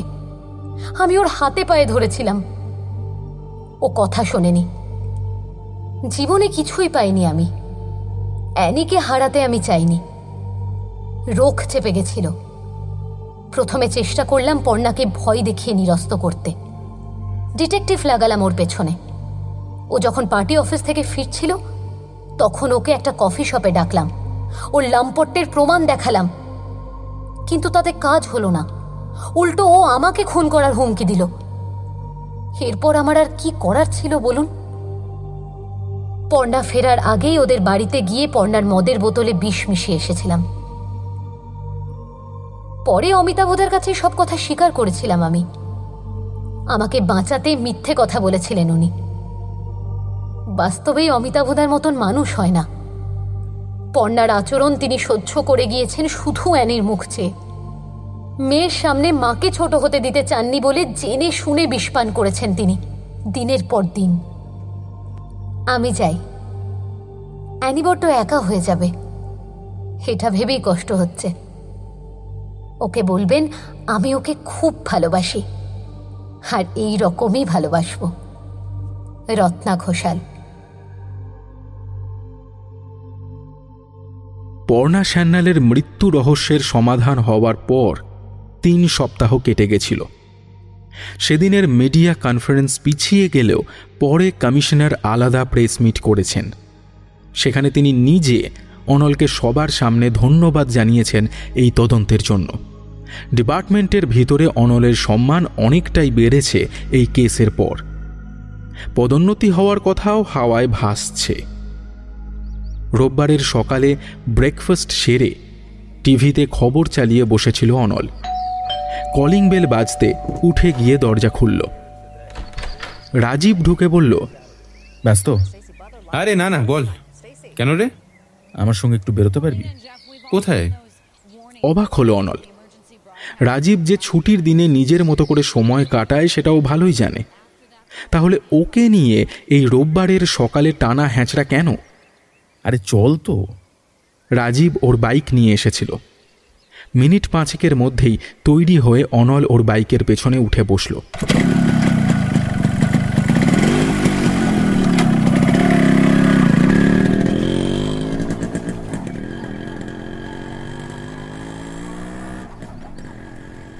বিশ মিনিটের মাথায় কসবা বকুলতলা ক্লাবের সামনে একটা গলিতে ঢুকলো বাইক।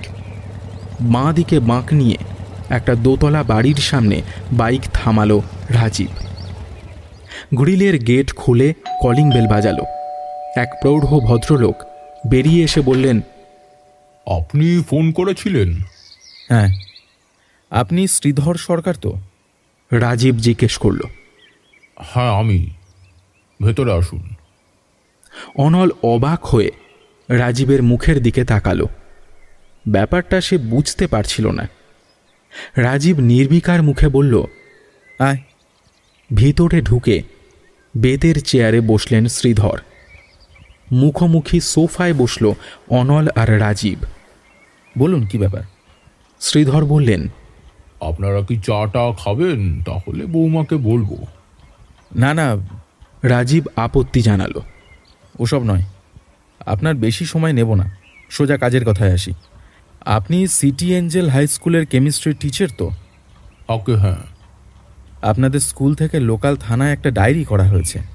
কেমিস্ট্রি ল্যাবের অ্যাসিস্ট্যান্ট ভদ্রলোক ল্যাবে অসুস্থ হয়ে পড়েছিলেন, শরীরে বিষক্রিয়ার লক্ষণ দেখা গেছে।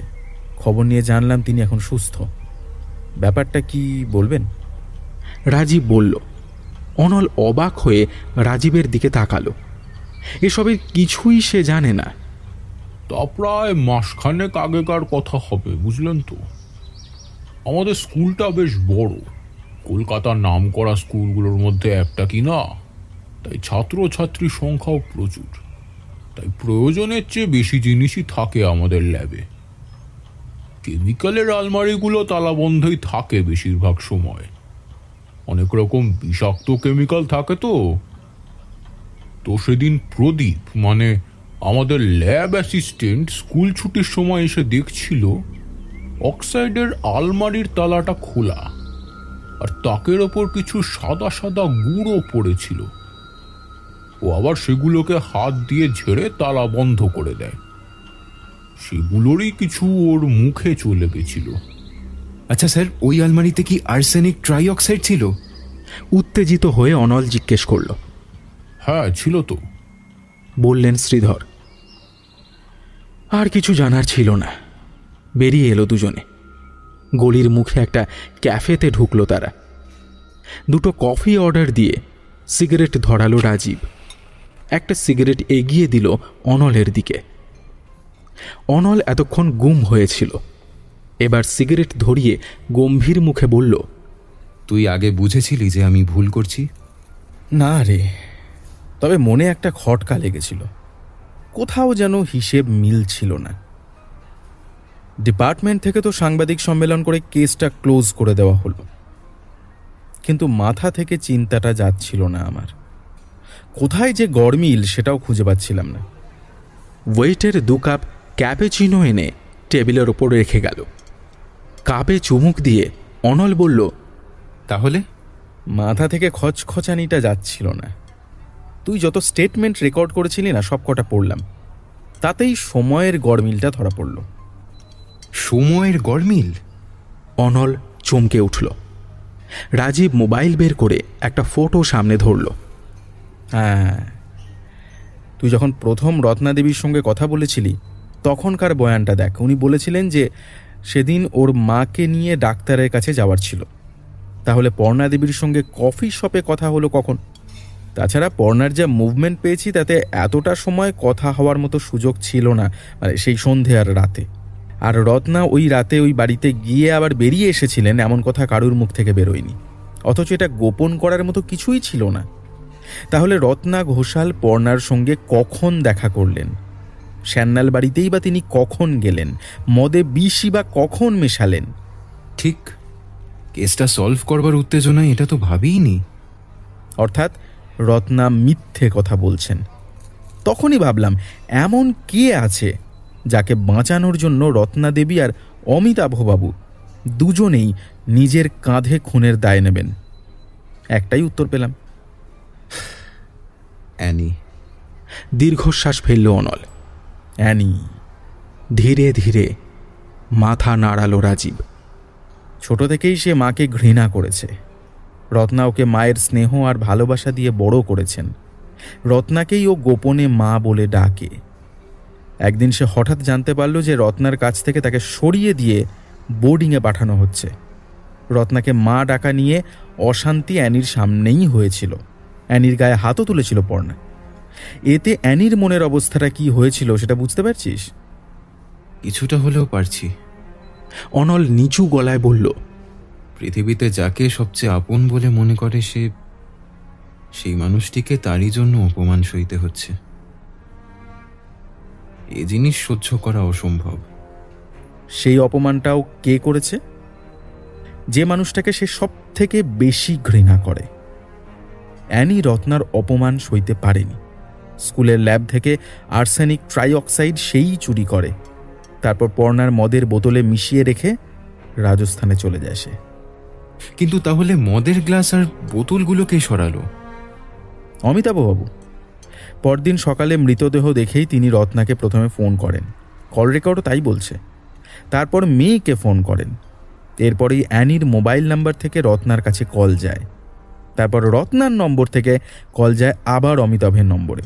সম্ভবত মায়ের মৃত্যু সংবাদ শুনে অ্যানি ভয় পেয়ে রত্নার কাছে সব কথা স্বীকার করে। রত্না অমিতাভকে সব জানালে মেয়েকে বাঁচাতে অমিতাভ মদের বোতল আর গ্লাস সরিয়ে ফেলেন। তাহলে এখনই সমস্তটা ডিসিডিডি স্যারকে জানানো দরকার। না না না না না, প্রায় চেঁচিয়ে উঠল রাজীব। শক্ত করে ধরে ফেলল অনলের হাত। তুই কাউকে কিছু জানাবি না অনল। মানে একটা খুনি তার মানে এভাবে ঘুরে বেড়াবে, শাস্তি পাবে না? নিজের শার্টের হাতাটা গুটিয়ে অনলের সামনে এগিয়ে ধরল রাজীব। কবজির দাগগুলো সে আগেও দেখেছে, তবে তাদের উৎস সম্বন্ধে জিজ্ঞেস করে উঠতে পারেনি কখনো। রাজীব নিজেই বলল, ছোটবেলায় অনেকবার চেষ্টা করেছি নিজেকে শেষ করে দিতে। কখনো কখনো মনে হতো যে বাবা মাকে খুন করে ফেলি। খুব রাগ হতো রে, বিশ্বাস কর। যাদের বাবা মা থেকেও নেই তারা যে কতটা নিঃসঙ্গ তুই বুঝবি না অনল। ওকে ছেড়ে দে, ও তো বাচ্চা, একটা খুব নিঃসঙ্গ বাচ্চা। ভালোবাসার মানুষটার থেকে দূরে যাবার ভয়ে এসব করেছে। অনল দ্বিধাগ্রস্ত হয়ে দাঁড়িয়ে রইল। রাজীব বলে চলল, আমি জানি ও যা করেছে সেটা আইনের চোখে অপরাধ, কিন্তু ওর অপরাধের শাস্তি তো পাচ্ছে রে। গত সপ্তাহে অমিতাভবাবুর বাড়িতে গিয়েছিলাম। রত্নার মৃত্যুতে অ্যানি মানসিকভাবে বিপর্যস্ত হয়ে পড়েছে, আত্মহত্যারও চেষ্টা করছে। মানসিক চিকিৎসা চলছে ওর। আর শাস্তি দিস না ওকে, মেয়েটা জীবনটা নষ্ট হয়ে যাবে। চেয়ারে বসে পড়ল অনল। কিছুক্ষণ মাথা নিচু করে দু হাতে চুল খামচে ধরে চুপ করে রইল। ওর মনে পড়ে গেল সেদিন ডক্টর নিবেদিতা মুখার্জির চেম্বারে চুপচাপ বসে থাকা রাজীবের মুখটা। বেশ কিছুক্ষণ ওভাবেই থাকার পর মাথা তুলে হাসল অনল। বলল, ঠিক আছে, চল তাহলে আজকে লাঞ্চটা কিন্তু আমার স্পন্সরশিপে, তবে নো দারু, ওকে?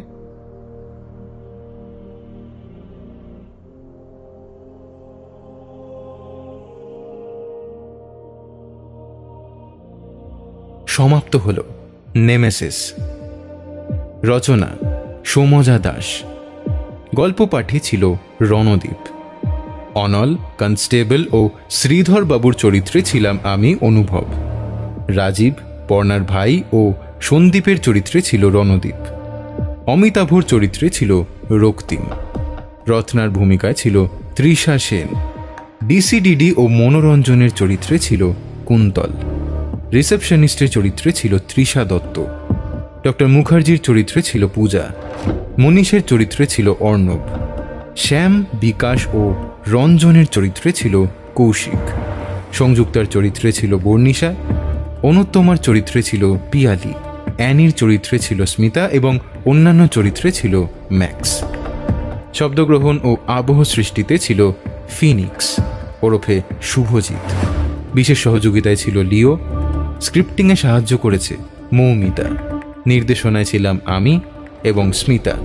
Poster designing Shrirup. তাহলে কেমন লাগলো আমাদের আজকের গল্পটা অবশ্যই জানিও কমেন্ট করে। যদি ভালো লেগে থাকে তাহলে ভিডিওটা অবশ্যই লাইক করে দিও, শেয়ার করো সবার সঙ্গে, আর চ্যানেলটা অবশ্যই সাবস্ক্রাইব করে বেল নোটিফিকেশন অল করে রাখো। তোমরা কিন্তু গল্প পছন্দ হলেও আমি দেখেছি ভিডিও লাইক করো না। কোনো গল্প যদি পছন্দ হয় সেটা যদি ইউটিউবকে তোমরা না জানাও তাহলে ইউটিউব সেটা তোমাদেরকে রেকমেন্ড করবে কেমন করে, তাই না? তাহলে এবার থেকে গল্প পছন্দ হলেই প্লিজ একটা করে লাইক দিয়ে দেবে, তাতে ইউটিউবের বুঝতে সুবিধা হয় এবং গল্পগুলো তোমাদের সবার সঙ্গে ভাগ করে নিতে ইউটিউব চেষ্টা করে। তাহলে আজকের মতো এই পর্যন্তই। টিম থ্রিলারল্যান্ডের সকলের তরফ থেকে তোমাদের জন্য রইল এক রাশ শুভেচ্ছা। আমাদের দেখা হচ্ছে আবার পরবর্তী গল্পে। ততদিন টিম থ্রিলারল্যান্ডের তরফ থেকে সবার জন্য রইল এক রাশ শুভেচ্ছা। সবাই ভালো থেকো, ভয়ে থেকো।